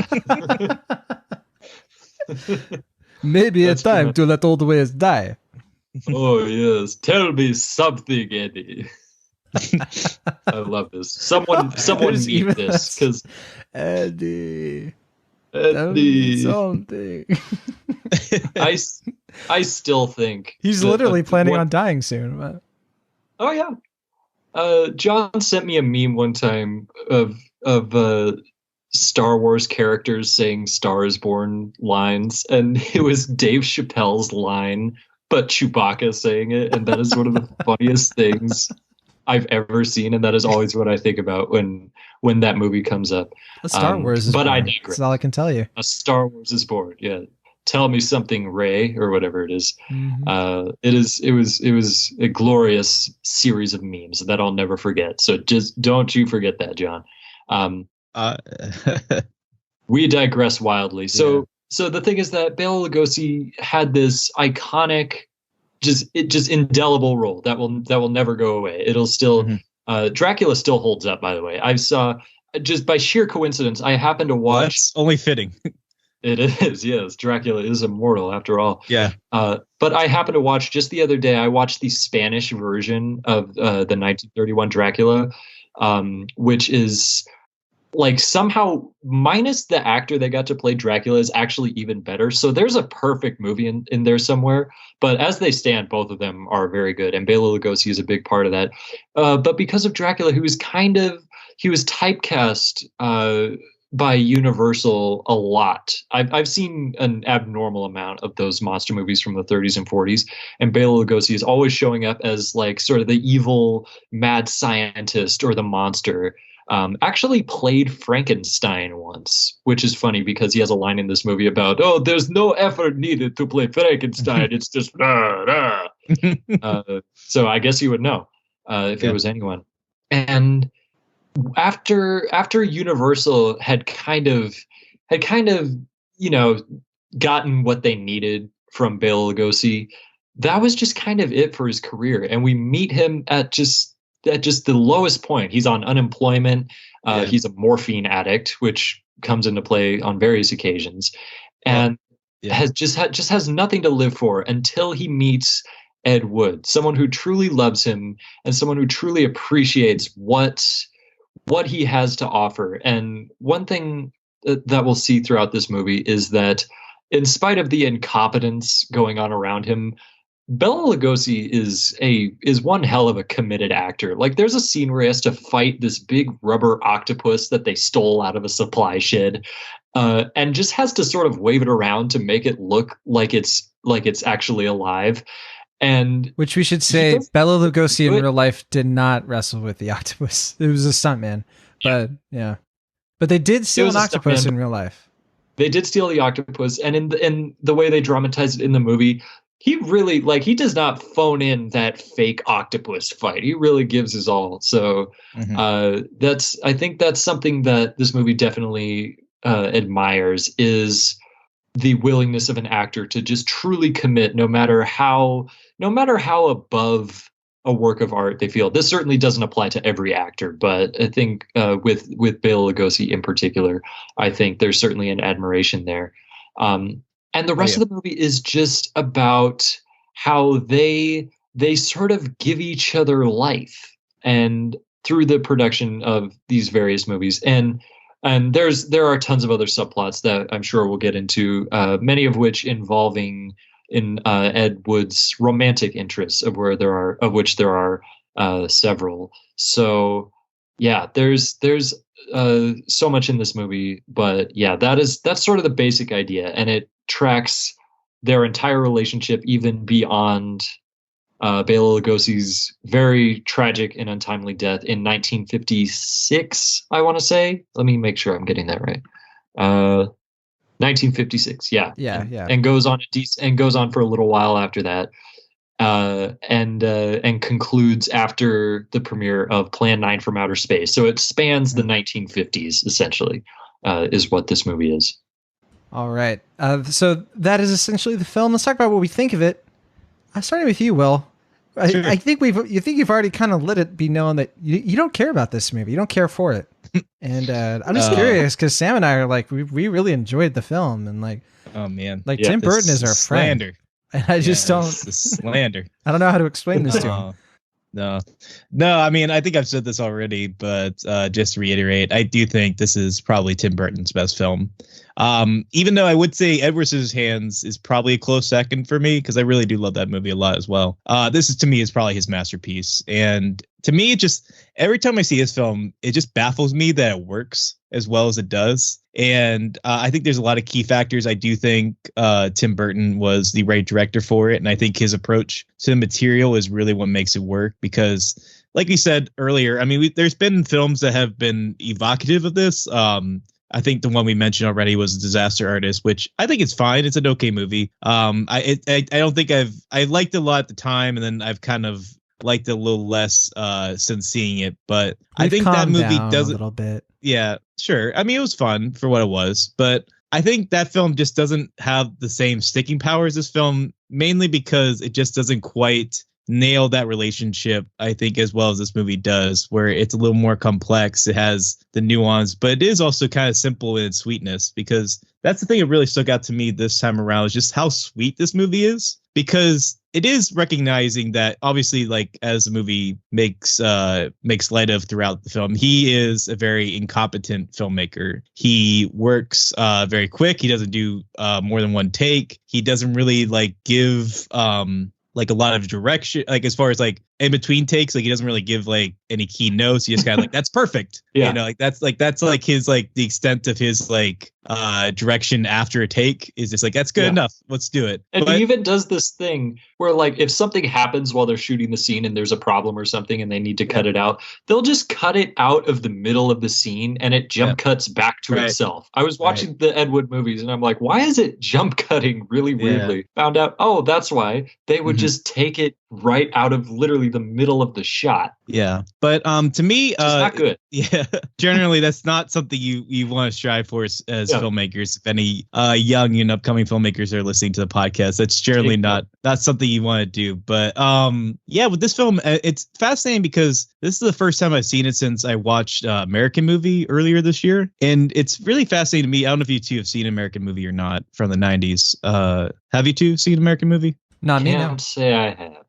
It's a great film. I definitely would. It's really, really well done documentary. It's kind of similar. It's basically a guy who's like kind of at his wit's end trying to make this movie. And he lives in Milwaukee with his friends. And it's kind of similar, like where he is like he has this enthusiasm. He has like all the passion in the world to make these movies. He just doesn't quite have the means to do it. And his talent is kind of left in question as well. But I think what makes this movie work as well as it does is that, I mean, generally speaking, like as far as I perceive it, like as he is portrayed in this film, Ed Wood, like his philosophy as far as directing is like not really unsound. Like he, like as far as like his approach to like getting movies made, he has kind of like the mindset of like a journeyman filmmaker, like say like Ron Howard, where he's like willing to adjust. He's like, you know, he's not like stuck in his ways. Like he's not like, you know, like an auteur in the traditional sense, like someone who's like, this is my vision, I gotta stick with it. Like he's willing to compromise and stuff, but not in a way where he is like losing his vision entirely. Like he knows what he wants to make, he knows what his dream is, but he also has this kind of fluidity where he's like, oh, that's disappointing, well, how about this idea? And I think recognizing just like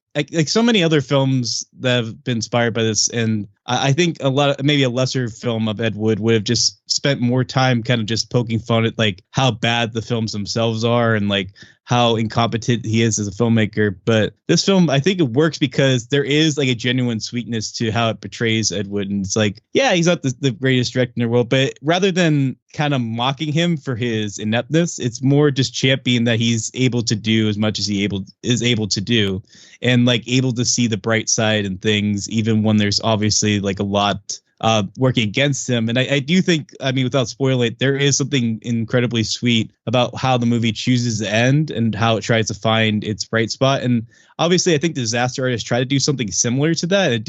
It was fine, but it didn't really work nearly as well as it does in this movie, where it's like, obviously the real tale of Ed Wood, as we'll kind of elaborate on later, is just very sad and tragic. Like he said, he was like kind of born before his time. He never really found the audience in his lifetime that he was looking for. He never really got the respect he deserved at any point in his life or afterwards, really. But he just had this tenacity and this enthusiasm to make this work. And he recognized that he had his shortcomings, but he wanted to just make movies. And there is something truly infectiously giddy about like how he's able to round up people, see the good in a lot of these actors that, aren't necessarily talented and, established in any particular way, but he sees something in them that is worth champion. And I think that's similar to Tim Burton. Like he sees a lot of good. And I think his actors, I think he genuinely likes working with the people he likes working with. And yeah, I mean, I could go on and on, but I just think there's so much about this movie that I love. Wow. I honestly thought you hated it. Man. I'm still not convinced, to be totally honest. Yeah, sure. I'm still not convinced that this joke is worth it, but yes, let us continue. You mentioned Ron Howard. As soon as you said that, I was like, okay, we got to mention his dad is in this movie. Rance Howard. Yeah, Rance Howard is Old Man McCoy, the meat packing tycoon, who agrees to fund Ed's next picture, Bride of the Monster. Huh. However, in order for that to happen, his son Tony has to be the leading man, and the film has to end with an explosion. And that is my 50s for no particular impression. reason, too. Yeah. Yeah, that's my favorite part about it. What can I say about Ed Wood? Ed Wood is a fantastic movie. It's my favorite of the Burton films. Unlike you, Will, I don't have as soft a spot for Tim Burton's filmography. I think it's filled with just, this is going to sound harsh, with a lot of cowardice. Like he started his career with bold vision and really... Oh, you're talking later Tim Burton. Okay. Yes, sure. yes. I was going to say, I could see that for the second half of his career. Beginning, I couldn't see that at all. Up until Mars Attacks, you just get this sense, he's making the movies he actually wants to make. And then after that, because he has 2 flops in a row, he makes Sleepy Hollow and Planet of the Apes, and he's kind of on autopilot. And I like Big Fish a lot, but it's still quite not up to the same caliber, in my opinion, as Ed Wood. And then from there, it's just like, by the time you get to Alice in Wonderland and Dark Shadows, it's like, I just don't see that same. I just see a director who's sort of like, I don't want to do this anymore, or for these same reasons. And it's fine because like he still made great movies and we can kind of accept that. But if it's announced that Tim Burton's making a movie, I don't get excited at all. I kind of dread having to watch it. I don't know if he's necessarily lost his enthusiasm per se, but I do think he has kind of lost what he really wants to say with some of his films. Like I think it is easy to see the cliches and how he just kind of repeats a lot of the same thematic touches and visual cues. And, I don't know. I do agree that the second half of Tim Burton's career is nowhere near as good as the first half. But I still think like you said, Big Fish and Frankenweenie and Sweeney Todd. I know you two don't like the film, but whatever. I like it a lot. I do think when he is in the right mood, I think he can still make a hell of a picture. But unfortunately, those tend to be few and far between in comparison to what he did before. Yeah, like 2 out of 20 years, basically. No, like I said, I mean, I think most of his movies, in my view, are decent. There's only a few that I would say are outright misses, but I can see why people are willing to dismiss the second half of his career as much as they do. Fair enough. But back to Ed Wood. Yeah, it's just, I mean, this is a movie that makes me laugh. It's a movie that makes me excited to watch films and, fantasize like, man, what would it be like for me to make a movie? Well, and this is like one of the few, I know, right? We can only dream, of course. But this is also one of my favorite Johnny Depp performances, honestly, because it's just Johnny Depp really committing to a role without having just sort of that like performative extra-ness about him that has sort of been his thing since Pirates of the Caribbean, because I just think that that's sort of like what studios see bank on him for, I suppose. Mm-hmm. But yeah, at this point in his career, like, he's made Edward Scissorhands. Less mugging. Yeah. Less mugging? Yeah, like he is a mug like at the camera as much. I think that's kind of been like has been key to He's still memorizing his lines, not having them said to him in an earpiece. Like that's the Johnny Depp of today. But yeah, and we could say a lot of things about Johnny Depp of today, actually, and some of his personal issues and all of that. But at this point in his career, still a pretty young guy, and in Ed Wood, I just think he brings so much life and energy to this performance. It's so fascinating to me that this character is likable, but also so distinctly and weirdly flawed at the same time. And there's just so much going on here in this script. And I personally have always just loved this movie. And I do want to bring up that the first time I watched it, so as I mentioned before, I watched it on TV, and a lot of parts were edited out and everything like that. But the thing that dawned on me was, like, I was young. I was like 11, maybe 12 years old. I didn't know about the films of Ed Wood. I had heard of Plan from Outer Space because I had seen the Mystery Science Theater, right? So while I was watching Ed Wood, however, I had no idea that this was a real person. I thought this was fiction because, like, you got to remember, this is me, like, I think I had just watched like Pleasantville not too long before this for the first time or something like that. And I just remember, like the whole black and white thing, like I still had it in my head that like a black and white film made in modern time was kind of like a high concept thing. And I was kind of confused throughout this film because I was like, oh, is something weird going to happen? Is he like a murderer? Is there some twist? And that never happened. But I just remember that would be an insane movie. If you Ed just Wood, you like cast. To die. My goodness. I think it was around the point where, well, there's two points. There's the point where they all go to Republic Studios or Republic Pictures, whatever it was called, to steal the octopus. And there's this little mini heist in the middle of the movie. And the minute where Tor Johnson like breaks open the lock, and I was like, who are these people? I love them. And then also just this entire thing where they go to like the movie theater for one of the premieres, and it's like they're all in like this little huddled car like that, like there's something like out of the Addams Family. It's like a clown car, but it's like I was thinking of like with you have Vampira as like Morticia, I just was so on board with it at that point. There's this weird, like, surreal level to this movie that's not all over the place, but every once in a while something really weird happens. Like when we first meet Tor Johnson, he's in this big like wrestling ring and defeats the opponent like it's nothing, and then goes back to like the locker room or whatever and is getting a massage, and then lifts his head off of the bed and picks up an entire chicken and just bites into it. And it's just no attention is even drawn to it. And that was one of my favorite shots, as well as the shopping for coffins because I'm going to die soon early on. I love that shot, too, because it looks like it for like half a second, looks like he's like picking up a heart when he eats it. Yeah. It just is so ridiculous. I credit that mostly to the style of the film, like John was saying earlier. I think having it kind of be stylistically in black and white kind of allows it to like has those weird touches kind of feel a little more natural. Like it would be a lot more jarring if the film was like the way it was, but it was like in a standard film presentation and had those little touches, I think. So I credit that mostly to the presentation of the film. Yeah. As far as its success, I mean. It sounds like we all like this film a good bit. So I want to ask you, Sam, what was a part of the film that like stood out to you? Maybe we could play that scene. And you already mentioned the shopping for coffins, but was there anything else like when you were watching it for the first time that just made you be like, yes, I like this movie or even love this movie? Well, there was one line that I thought was very funny that I forgot to mention earlier. I don't know if you have the clip of this. It's when Ed Wood goes home to Dolores Fuller, his girlfriend, to tell her that he met Bela Lugosi and that things are going to be all right. Do you have that clip? Oh, I have that clip. Yes. Because there's a hilarious joke in it that I can't wait to hear again. All right, here it is. Sweetie, you won't believe it. I've got incredible news. You got the job. No, I didn't get the job, but something better happened. Better than not getting the job. Yes. I met a movie star. Somebody really big. Who? Robert Taylor? No, a horror movie star. Boris Karloff? Close. The other one.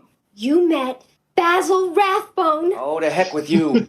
I met Bela Lugosi. Well, I thought he was dead. No, he's very much alive. Well, sort of. He's old and frail, but he's still Bela Lugosi, and he's really nice. Well, I can't even remember the last time I saw him in a picture. It's a shame. He's such a great actor, and no one uses him anymore. So did you get his autograph? No, it wasn't like that at all. It was just the two of us, and we were talking, and he treated me like a friend. Yeah, well, he's a bum. No, he's not. Do you have any idea how much money he made for this studio? Dracula, the Black Cat, the Raven? Yeah? Well, now he's a junkie. Yeah, so if you can't tell, but it jump cuts. So like the answer to the question jump cuts to a conversation he's having with one of his friends. There wasn't just a third person in the room in their house. Yeah, exactly. He's a bum. All right, Will Ashton. Like leaning in from outside through the window. Hey, Will, we told you to stay off our lawn. That would be nice. But yeah, I love how Dolores Fuller's like first reaction is, "Oh, you met Basil Rathbone," who was sort of a later addition to the Universal clutch of actors that they would use in a lot of their monster movies. Yeah, and of course there was something Boris about Karloff. the delivery that was pretty funny to me. What's that? Oh, sorry. I was the Boris Karloff foreshadowing there, which is fantastic. Yeah. One of my favorite scenes in the movie. Was there one though, Will, that you wanted to sort of revisit a scene that just kind of sums up this movie for you? I mean, the scene that always comes to mind for me is the one when they're going to shoot the octopus scene, and I don't know how much that you can play without censoring it, but that's always a line, always a scene I quote the most. Do you have that one? Yeah, I do. It's going to be a lot of grunting, but no, there is a fantastic part of that, and so yeah, setting the scene. One of my favorite things about that is like I have 25 other scenes to shoot tonight, which is just so funny to me. Like it's the middle of the night, and then the next morning they also have to like do that as well. They have to like come back they in. Acknowledge, that it was like 4 a.m. and they still has 25 more shots to shoot. It's amazing. That's commitment, though. Mm-hmm. I also love how committed like the rest of the cast or the rest of his crew. I mean, like never really seemed to like question his antics. Like a couple of them do sometimes, but for the most part, he has like a dedicated crew who just like continues to work with him. Like just knows like, yep, that's we're just gonna do this today, and I guess that's what's gonna happen. I just love that, and especially because like he didn't really pay them super well, right? by all accounts, and they were his friends though, and they sort of they all rallied around him. Yeah, and I forget the one guy. They acknowledge him at the end, but he's like basically like a boy. Like he's like kind of like the slick black hair. I forget what his name is, but he's involved from like Glen or Glenda on. Yeah. And like he like tries to find 3 different Bela Lugosi's, and he's like, no, he's work harder. And also we're getting baptized on Sunday. And it just love that line. I think you're talking about Conrad Brooks and Brent Hinckley. I think Conrad was the other guy. Or Paul Marco and Conrad Brooks. They're played here by Max Casella, who's the younger looking one, and Brent Hinckley. Yeah. And one of them looks really similar to Tim Blake Nelson. Like it kept weirding me out. That's true. Especially because he's on that new Watchmen show, and I'm just like, hey, wait a minute. Mm-hmm. Yeah, that's Brent Hinckley. But so I do have the clip. So again, setting the scene, they're filming at night, and Bela Lugosi has to. We didn't mention this, but he's addicted to painkillers, and so he has to use. Yeah. Okay, yeah. Sorry. So then, so he is kind of tired, but this is how he's like gonna get into the scene, and we have this not very deep pool of water and an octopus, and they have hilariously forgotten the octopus motor. Here is the clip. Yeah. Oh, where's the octopus motor? What octopus motor? To make his legs move. Well, don't blame me. You didn't say anything about a motor when I was on the ceiling. What's he talking?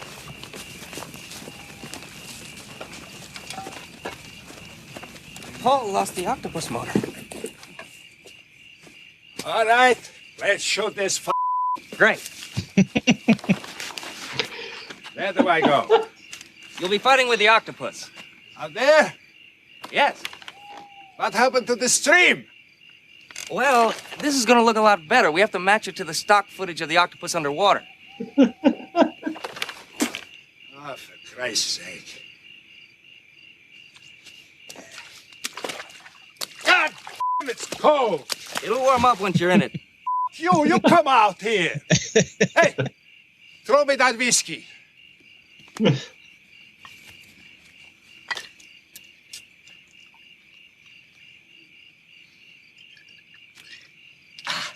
How do you turn this on?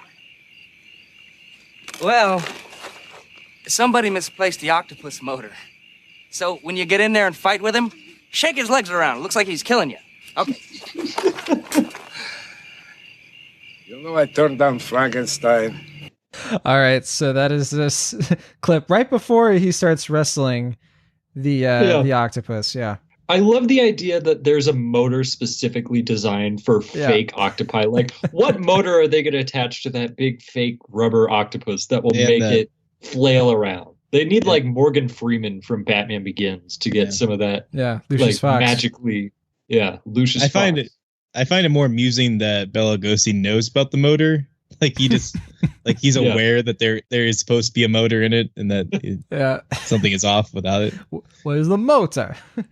So and then you can kind of hear though in this scene just how Bela Lugosi's so frustrated, and he always has like a different reaction whenever he takes drugs, like because there's the part where he becomes like very murderous later in the film, and then there's I think it's Halloween night where he's like he's like about to fall asleep, but then he shoots up and then he's like, I love kids. It's so random. Like you never know quite what you're going to get with him.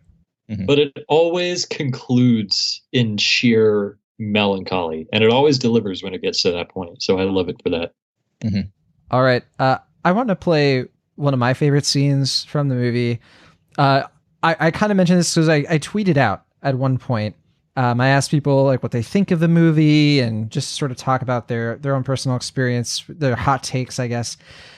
And for me, one of my things was that like I laugh at this movie, but there's not a lot of belly laughs. But this is like the one scene where when I was rewatching it, I had to pause because I was laughing so hard.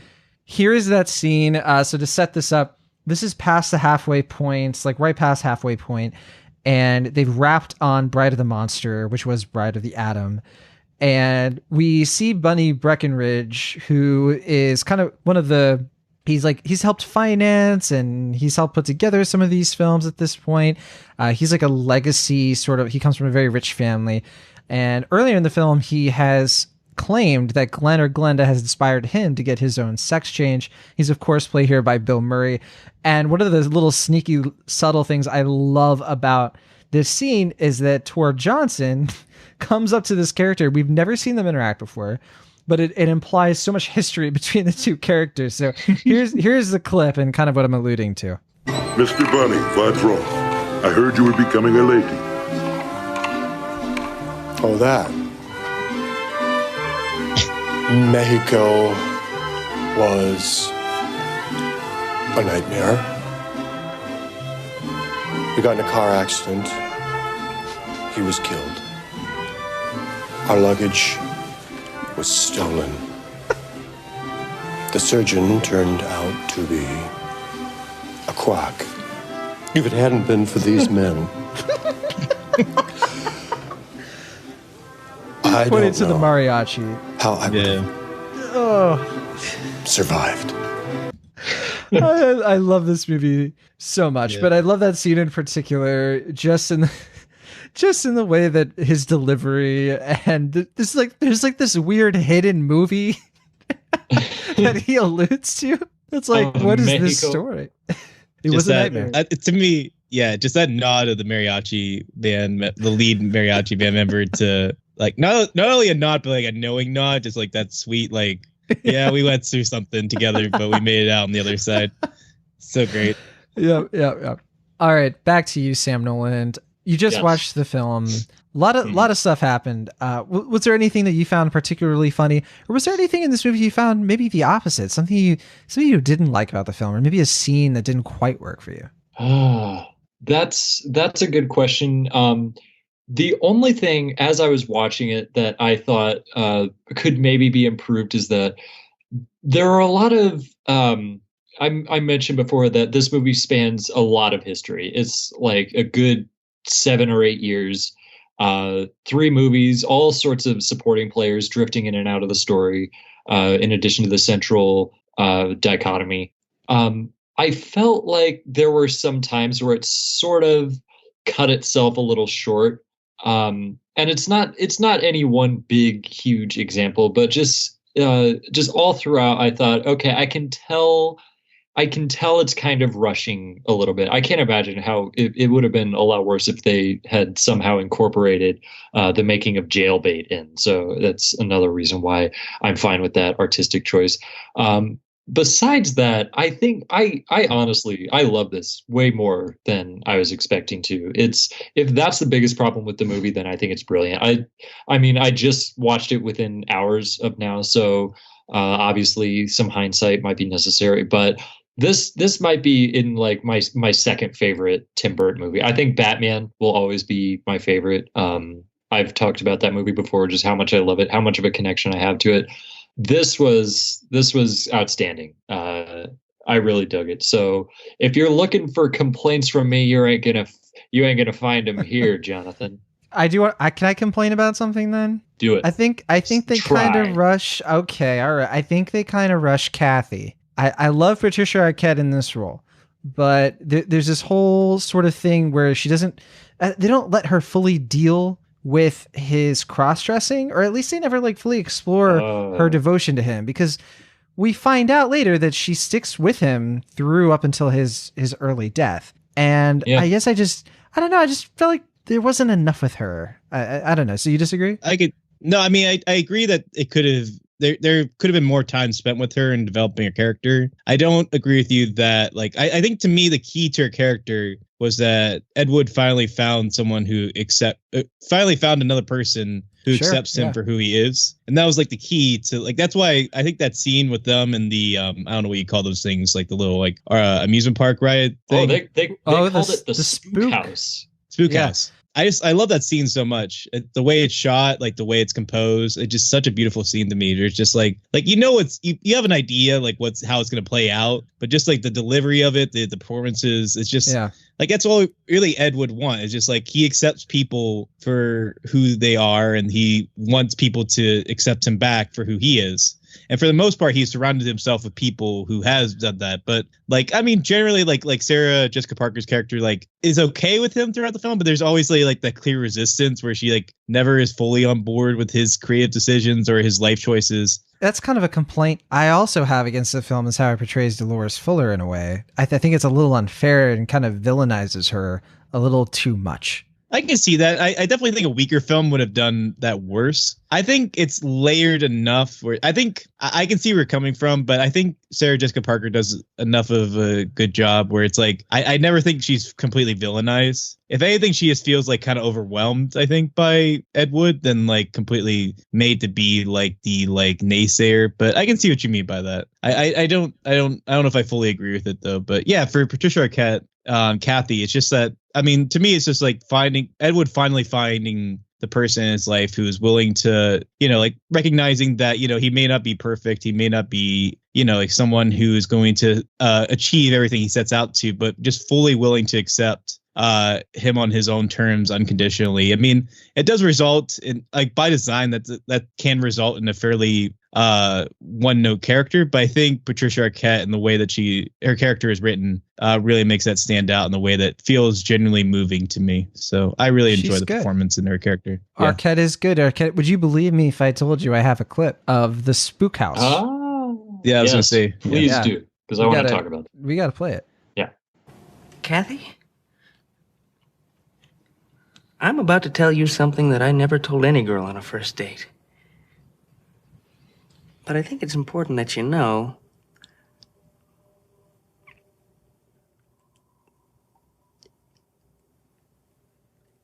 I like to wear women's clothes. Huh? I like to wear women's clothes. Panties, brasiers, sweaters, pumps. It's just something I do. And I can't believe I'm telling you this, but I really like you, and I don't want it getting in the way down the road. Does this mean you don't like sex with girls? No, I love sex with girls.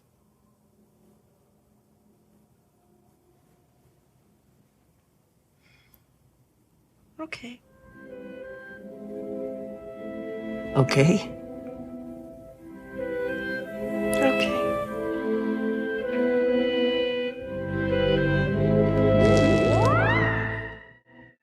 Okay, that is a sweet moment. Yeah. Well, cool. Just that way that he delivers that line, they're just like, I just don't want it to be a problem somewhere down the road. It's like his voice is kind of cracking and like just full of sincerity and like fragile vulnerability. It's just so good. All right. We've definitely played a lot of clips. We've had a lot of fun. We've really gotten through this movie. But I guess all great things must come to an end. Let's wrap up our thoughts on Ed Wood. We've said a lot, but Sam, after having this conversation, what do you think at this point? I mean, how would you sum up what you think of this movie? How it compares to the other Tim Burton films? You said it's your second favorite at this point, and I mean, I don't know, like, when are you going to watch this movie again? Like, when is that going to happen? I'm curious. Oh, it could be any time. I don't make a habit of like seeking out movies to rewatch. I let them sort of present themselves to me in a way that, the stars align and give me a sign and whatever. So when I'll go back to this, I couldn't say, but I can't wait for that day because I really dug the hell out of this. I just want to talk a little bit about this scene that we just played because we touched on the Ed Wood, Bela Lugosi dynamic a lot. But one thing that we didn't talk about as much, at least, was the romantic angle to it, and how we see throughout the whole first, 1/2 to 2/3 ish of this movie that as much as Dolores Fuller, Sarah Jessica Parker tries to this might be poor word choice, but tries to put up with Ed Wood, tries to accept him. She realizes that it's not going to work out for one reason or another. And we see that this relationship is not meant to be. I'm not going to go so far as to call it toxic, but it's definitely hostile.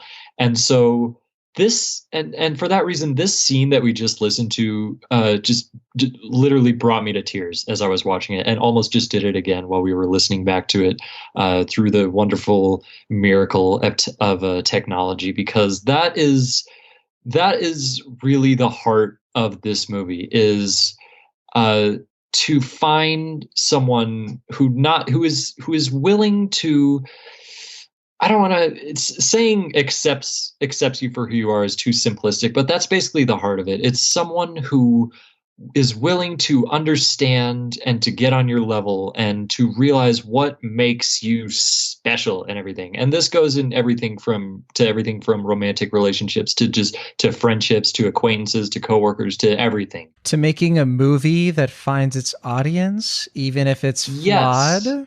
Yes, exactly. I think that's really what this whole movie is about. It's a deeply sympathetic and empathetic film, regardless of how closely you can relate to the journey of the characters. And I think it is this really, it's kind of the perfect choice to make it about Ed Wood, because as I'll just say it again because it bears repeating. Ed Wood made bad movies, like bad with a capital bad. So I'm not like defending the movies as movies. I don't find them cinematically fulfilling, but just knowing everything that went into them, and even seeing that reflect in some of the final product, really got me. So I think as a movie about realizing just how much goes into the artistic process, and how all artists are human beings too, and how we interact with each other and collaborate with each other, I think it's really effective. And it showed me how Ed Wood didn't just want to make movies. He wanted to change people's lives. And the disconnect is that he sort of assumed that every member of the audience had the same connection to his work that he did. So that's kind of the ultimate downfall. But even beyond that, it's wonderful, and I have nothing but respect and admiration for Ed Wood, the person and the movie. So I dug the hell out of it, and I'm so glad. I loathe to think that I went so many years without having this movie in my life, but maybe it wouldn't have had the same effect on me in the past. So everything happens for a reason. So I'm glad to have gone on this journey at last. Yeah, Sam, que sera, sera, like the song in the movie. Mm-hmm. What would be, yes. would be. What's will be, but, you know, Will Ashton has gotten enough, got enough attention. This, yeah, and I want to piggyback off of one of the last things you said there, Sam, and yeah, that is just, this movie really is just kind of a love letter to the enthusiasm of filmmaking and what it means to make a film. One of my favorite lines of dialogue is when he's talking to the producer who thought it was like a prank that he sent him Glenn or Glenda. And he's like, worst film you ever saw? The next one will be better. Yeah. That's the spirit of the film. Also, I have to bring up, we forgot to talk about Vincent D'Onofrio playing Orson Welles. Yeah. And oh my gosh. And then the guy, Maurice LaMarche, who voices the Brain in Pinky and the Brain. Okay, we got to play this clip. Excuse me, sir. Yes? Well, I'm a young filmmaker and a real big fan. I just wanted to meet you. My pleasure. I'm Orson Welles. I'm Edward D. Wood Jr. What you working on? Well, the financing just fell through for the third time on Don Quixote. Do you know, I can't believe it. That sounds just exactly like my problems. It's the damn money men. You never know who's a windbag and who's got the goods. And then they all think they're directors. Ain't that the truth? Do you know that I've even had producers recut my movies? I hate when that happens. And they're always trying to cast their buddies. It doesn't even matter if they're right for the part. Tell me about it. I'm supposed to do a thriller at Universal. But they want Charlton Heston to play a Mexican. Mr. Wells, is it all worth it? It is when it works. You know, the one film of mine where I had total control, Kane. The studio hated it, but they didn't get to touch a frame. Ed. Yes? Visions are worth fighting for. Why spend your life making someone else's dreams?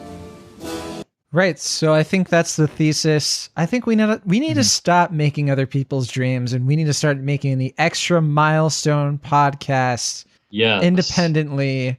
No more sponsors. No more corporations. This is our thing. Do you agree, Will Ashton? I guess so. It's like, I thought we already were. Yeah. Who bought us? Yeah. I love the poetry of that scene. It's like, here we have the greatest director ever and the worst director ever functionally. Yeah. Just it connecting rhymes with each other. Yeah. And the A-list and the Z-list filmmaker together. Yeah. Oh, yeah. By the way, that voice is really spot on, isn't it? Like, just hearing just the audio of it, I was like, that is Orson Welles. I don't know who this Maurice LaMarche person is, but yeah, they resurrected Orson Welles, and they resurrected Bela Lugosi, got them to film Ed Wood, and then allowed them to rest in peace at last. Okay. Will Ashton. Yeah. How would you sum up your thoughts on Ed Wood, Vincent D'Onofrio, and the mariachi band itself? Yes. Yeah. Start with the mariachi band too. Start with the mariachi band. Tell us the hidden story.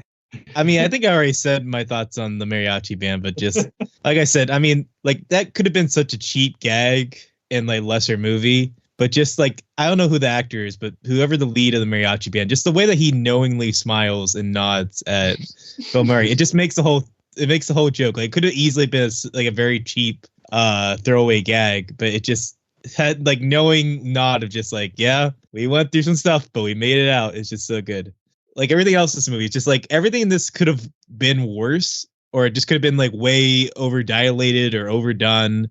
and it just captures that perfect tone and that balance of comedy and pathos. It's really an incredible film, I think, in that regard. And as far as Orson Welles, I didn't even know that. I thought that was just Vincent D'Onofrio when I was watching it. So I was like, he does a really good Orson Welles.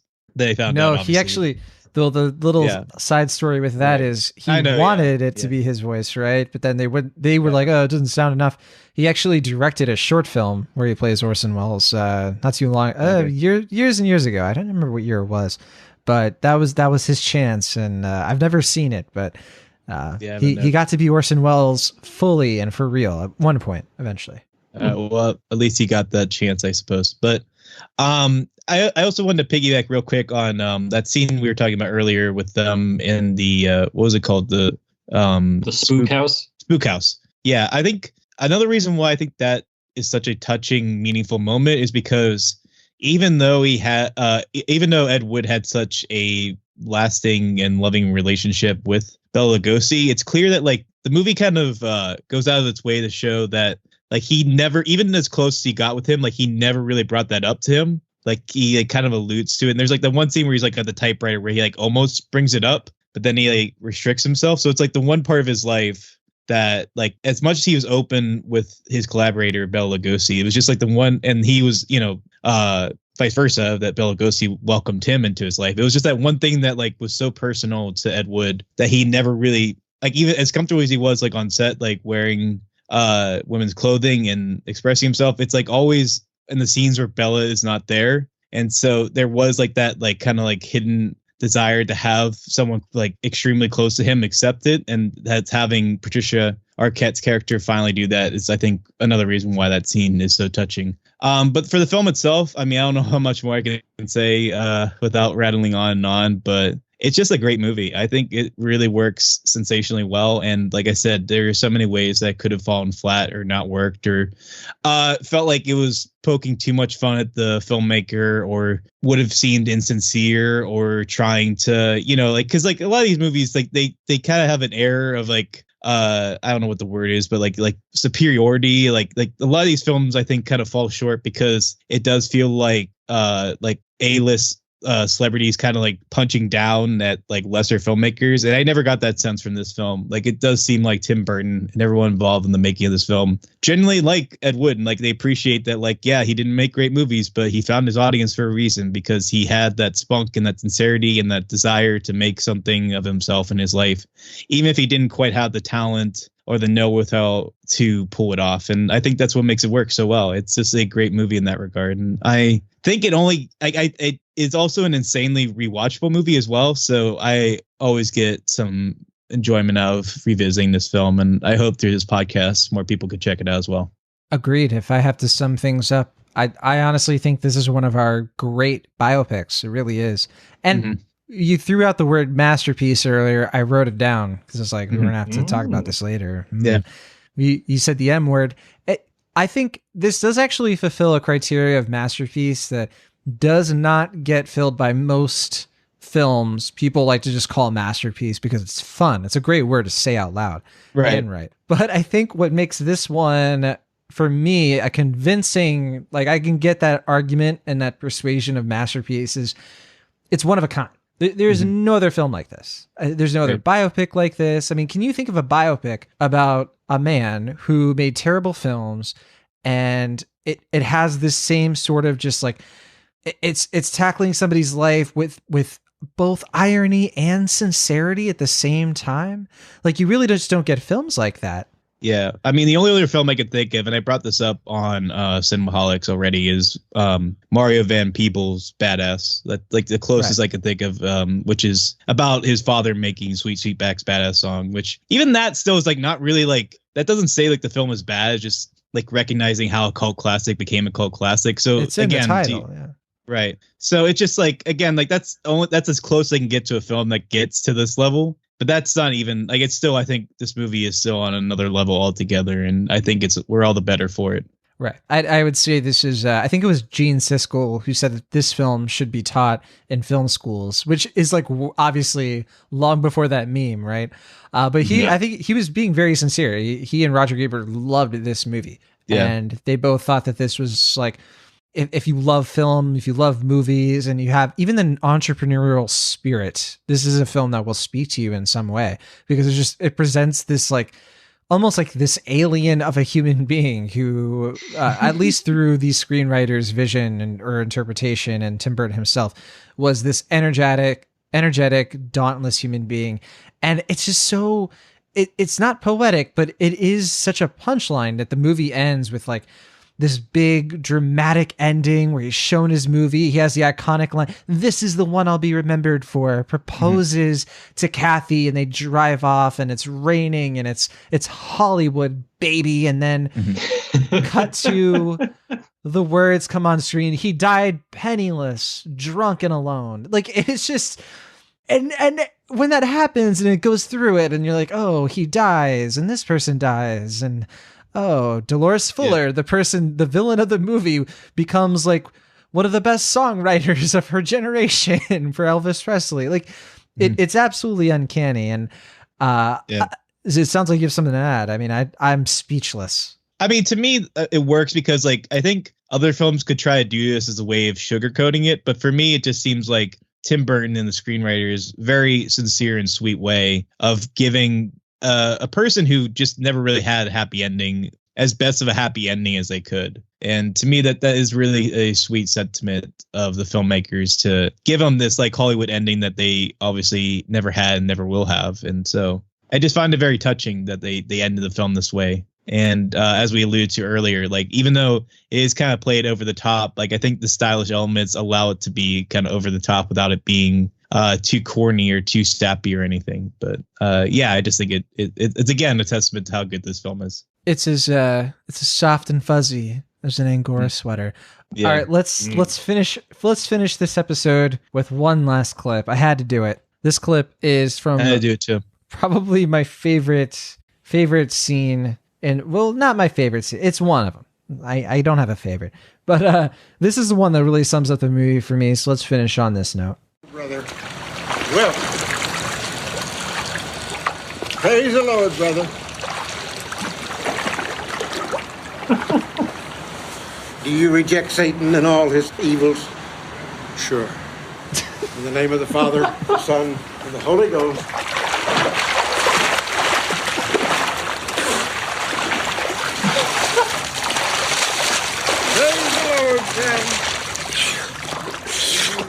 How do you do it? How do you get all your friends to get baptized just so you can make a monster movie?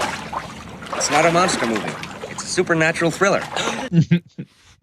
All right, that is Ed Wood. That's tremendous. Didn't even set the scene, but at this point, no you need. know it. You know it by heart.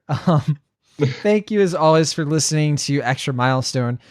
Please help us decide what we are going to listen to next week. Sam, we don't have a lot of time left, but can you run down the choices for us? What do we have to look forward to? I will run down the choice. So I took the liberty of sort of narrowing down the poll a little bit. We had 6 options for the month of October. I narrowed it down to 5 for the month of November. So hopefully should be at least a somewhat easy decision, but we got some hard hitters here, and I'll mention the ones that didn't quite make it onto the poll next month. So stay tuned in the month of November for that. But your options for the month of November, released in 1954, a year that we've tackled on a number of occasions, so it could be time to do it again, is one of the most iconic, relevant genre movies of all time, and also one of the best, I would say. It is the indelible classic Ishiro Honda's Godzilla, which was released in Japan in the month of November 1954. Oh, boy. Yes. That could be a good one. That could be a very good one, especially since Godzilla's kind of on the brain recently. What with Godzilla, King of the Monsters, a movie I had a very personal connection with. So that is your first option. Also, the 1950s. 5 years later, 1959 is you both knew this day was coming. It is the 4-hour epic William Wyler's Best Picture winning Ben-Hur. Oh, Yeah, Oh, yeah. I had a feeling. So, I had a feeling we'd get to this. Oh, Will, do you want to watch a movie that's 200 plus minutes? If I must. It's one of my favorite films of all time, but yeah, boy, I don't know. No, That could be interesting. it's really good. It's worth a while, but it is a commitment. So be prepared. Yeah, Voter voters. beware. Yes. Up next, the only one of our choices that I have not seen, and I would be very excited if this ended up winning. It is Sidney Lumet's murder mystery, Murder on the Orient Express. Oh, I haven't seen this version absolutely- either, I don't think. Absolutely star-studded. Have heard very good things. I know it's very culturally relevant, so I'd be very excited to see that. So that is one of your options. That 1974, that one was released. So 45 years in the making, the Extra Milestone. That'd be Also, fantastic, because that is, well, I just, man, I need a cleanse seeing that remake, considering, right? And it'd be cool, because almost especially 2 years later. That's Albert Finney, right? Yes. Yeah, and oh my gosh, if I recall, there's like a bunch of people in that movie. Oh yeah, from Sean Connery. Yeah. And, Who else? Ingrid Bergman. Yes. I'm forgetting who else. Somebody really big. So Lauren Bacall. That's right. That's who yeah. it was. Okay, that Yeah. was the last one. Okay, there's a bunch of others Uh-huh. I know, but those are the ones coming to mind. Anyway, Bunch of others, huge cast. Would be excited to talk about that one. That is your third option. Your fourth option, also 1974. Actually, I misspoke. This is another one I haven't seen, but one that has been on my radar for a very long time, and I wonder if both of you have any experience with this one. It is John Cassavetes' A Woman Under the Influence. Oh, okay. Huh. Which is November 1974.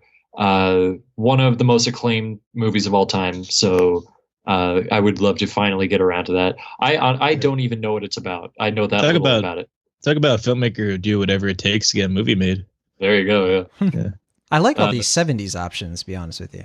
Mm-hmm. Oh yeah, me too. Well, get ready for an 80s option. Your final option, a dramatic about face with the art house sensibilities of the 1970s we've been sticking with thus far. Not Top Gun. That was released in 86, I think, so it wouldn't even qualify until 2021. Just you wait. Yeah, William. jeez, he's got it written down. He's got like a timer, reminders, calendar. It's all Sam's on top of Top Gun.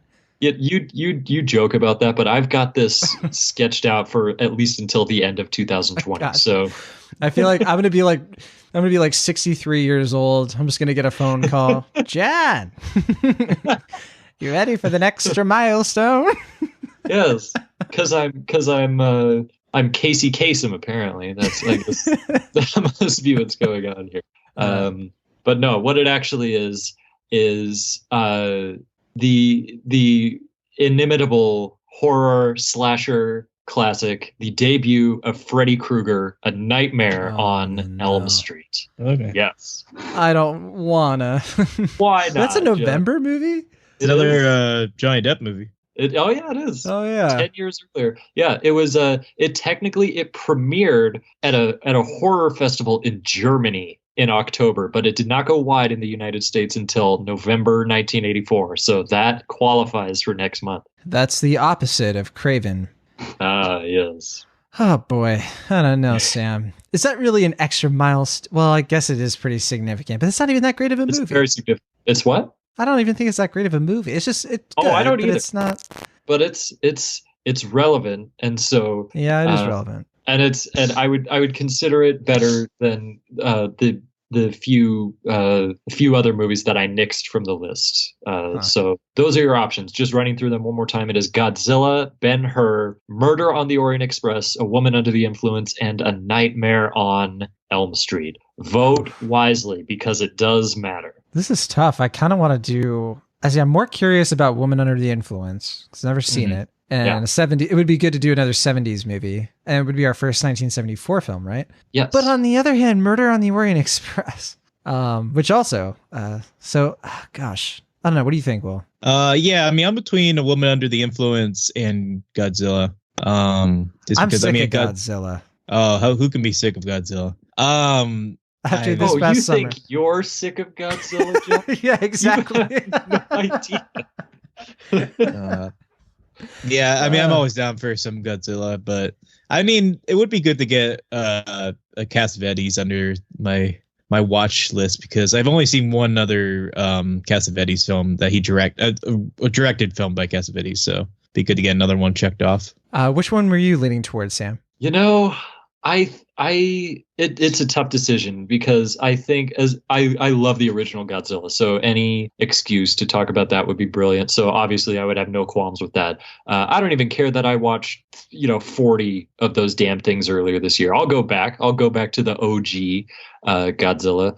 But I also the two that I've never seen is having done one this month that I hadn't seen before. I would love to do it again, especially for two 70s movies. And the 70s is my favorite decade for cinema. So anything I can do to expand my knowledge on that front, I would be a fool to pass up. So I bet I'll end up watching both of those anyway, regardless of whether they win or not. But it's probably between those three, with Ben-Hur coming in at a close fourth, and I do mean a close fourth, because if that one wins, I will be totally gung-ho about it. So bring it on, listeners. What was the last one? The last one was Nightmare on Elm Street, which is a distant fifth, but I wanted to make it 5, and that was the closest one. We haven't had the best luck because it's not up to us, right? And we haven't had the best luck with horror movies so far. We've only had like one, and even then it was the science fiction horror of Alien. Yeah. To be fair, there haven't been a lot that have been nominated, so there is that to take into account as well. Yeah, Texas Chainsaw Massacre did get some love. It didn't win, but it was close. Sure. You know what? I'm gonna do something. I'm gonna do something impulsive because we did 6 last month. I'll say screw it. I'll add in another one. What's the your sixth option? 1979. It was on a previous poll, but it didn't win. But just to give a little genre variety here, I'm gonna add in Monty Python's Life of Brian, which was released in the UK in November of 1979. So that I consider that a qualification. Yes. So, bam, last minute. There are your 6 options. From what I recall, that's my favorite Monty Python movie, but I do not know if that holds up. It's been a few years, so it's been a little bit since I've seen it, so I don't know. It's one of the ones I haven't seen. It's quite good from what I recall. As a lot of you know, I'm not the biggest Monty Python fan in the world, so I would be down to give it another try. It's been a long time since I tried to watch one of them, so yeah.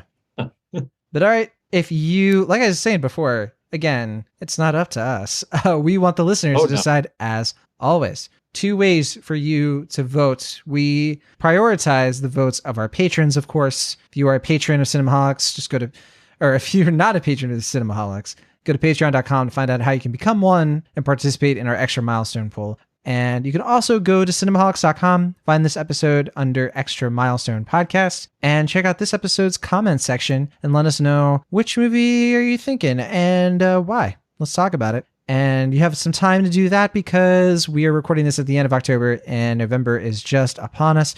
And we will be announcing the winner of the polls pretty soon. So don't wait. Go vote now on the film you want us to talk about and check out the film in advance and we can have an awesome discussion about it. Want to thank both Will and Sam for staying up all night, recording podcasts about Ed Wood into the wee hours. Yes. Gentlemen, it's been a blast talking about this film, and can't wait till the end of 2019. We can have a little bit of a retrospective on our first year doing the show and covering up to this point so many extra milestones. And I think Ed Wood is definitely going to go down as one of our longest episodes, I think, if not the longest episode, and probably the most, I think, the most beloved between all 3 of us, I guess, if we were going to look at everything else that we've done this year. Yeah, maybe so. It's definitely a heavy, passionate enjoyment this movie got out of us, especially on rewatch for Will and myself. But we'll see you all next month and next week on the main show, Cinemaholics. But for now, we will bid you adieu because we have our own post-credits destinies that are popping up on screen now. So from the Internet, California, I am John Agurra. And from the Internet, Pennsylvania, I'm Will Ashton. And from the Internet, Colorado, I'm Sam Nolan. See you next time.